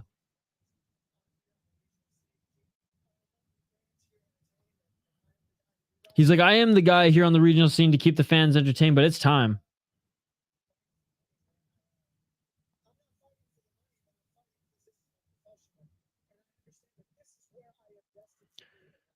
Perez thinks he's UFC.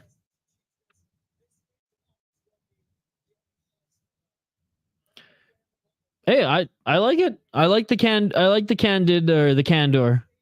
28 years old. I mean, this is the time to get called up. He's 8-1.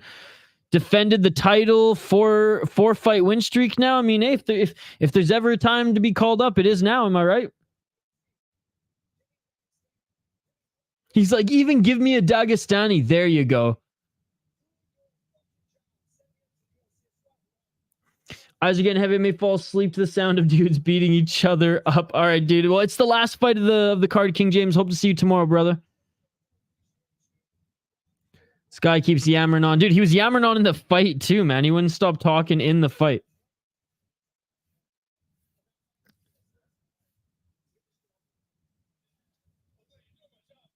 There you go, John Morgan. You're doing my job for me. I don't have any more questions for you. No problem, Jules. Thank you so much for joining as always. Jusqu'à demain. Until tomorrow.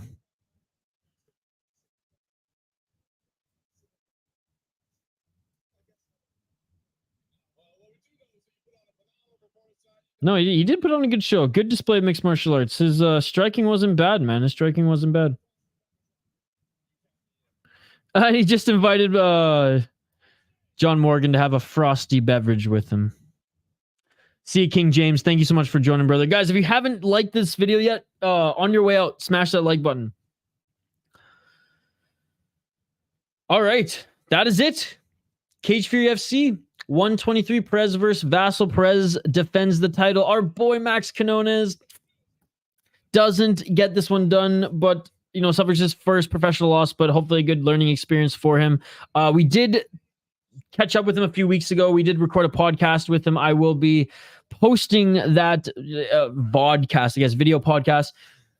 I will be posting in the Discord later tonight, first thing tomorrow, for exclusive members, and it will be available Sunday or Monday on the channel for subscribers. If you want to hear it in audio form, it will be available Monday on any podcast app. Just look up the City Life podcast. For Devil K, but it's not a given for the UFC. Well, I mean, if he takes fight on short notice in the UFC, like one of those type of fights. Which again, it was cool talking to Quinones and him saying that a lot of fighters on the regional now are almost like, will almost, take that loss. Because usually you're going to lose if you take the fight on short notice. And not everyone loses, but, take that loss to get the better deal in the UFC because those contracts usually are a little bit more lucrative. Fair enough. Yeah, I kind of surprised. He's 7-1 before the fight, and the UFC didn't give him a shot at Contender, but it would be good to see him on Contender Series. There's still a lot of weeks left in Contender Series. Maybe he gets a shout. Maybe he gets a shot towards the end or next season. Anyways, guys, Thomas T, Activate A, everyone's still in the live chat right now. Appreciate every single one of you. Join us tomorrow. Saying, do your effing job, UFC is not a great tactic. Hey, he's cutting a promo. I mean, Tito Ortiz, he made a living out of it. Hashtag Dana's my bitch. Colby Covington. I mean, no, you do have a point. All right, guys, that's it for the Fight Companion tonight. Join us tomorrow. That's right. UFC, Cage Fury FC, and then LFA back to back, ladies and gentlemen. Appreciate every single one of you who support this channel. We have videos that drop pretty much every single day of the week, live streams every other day that a video doesn't drop. Check out our UFC predictions video if you haven't already. It is in the live section of the channel. We recorded it yesterday, we broadcasted it yesterday, and don't forget to check out the community tab for the full schedule on the rest of the weekend. UFC, Cage Fury FC, LFA, and Sunday we're doing Anthony Pettis FC. Have a great rest of your night. Happy Friday, everybody, and we will see you tomorrow bright and early for a little UFC Paris. We'll be speaking a little français demain because we'll probably have a lot of our French fans in the live chat. Until tomorrow, like and subscribe, folks, and I'll see you on the next one. Have a great night. Peace. Yeah.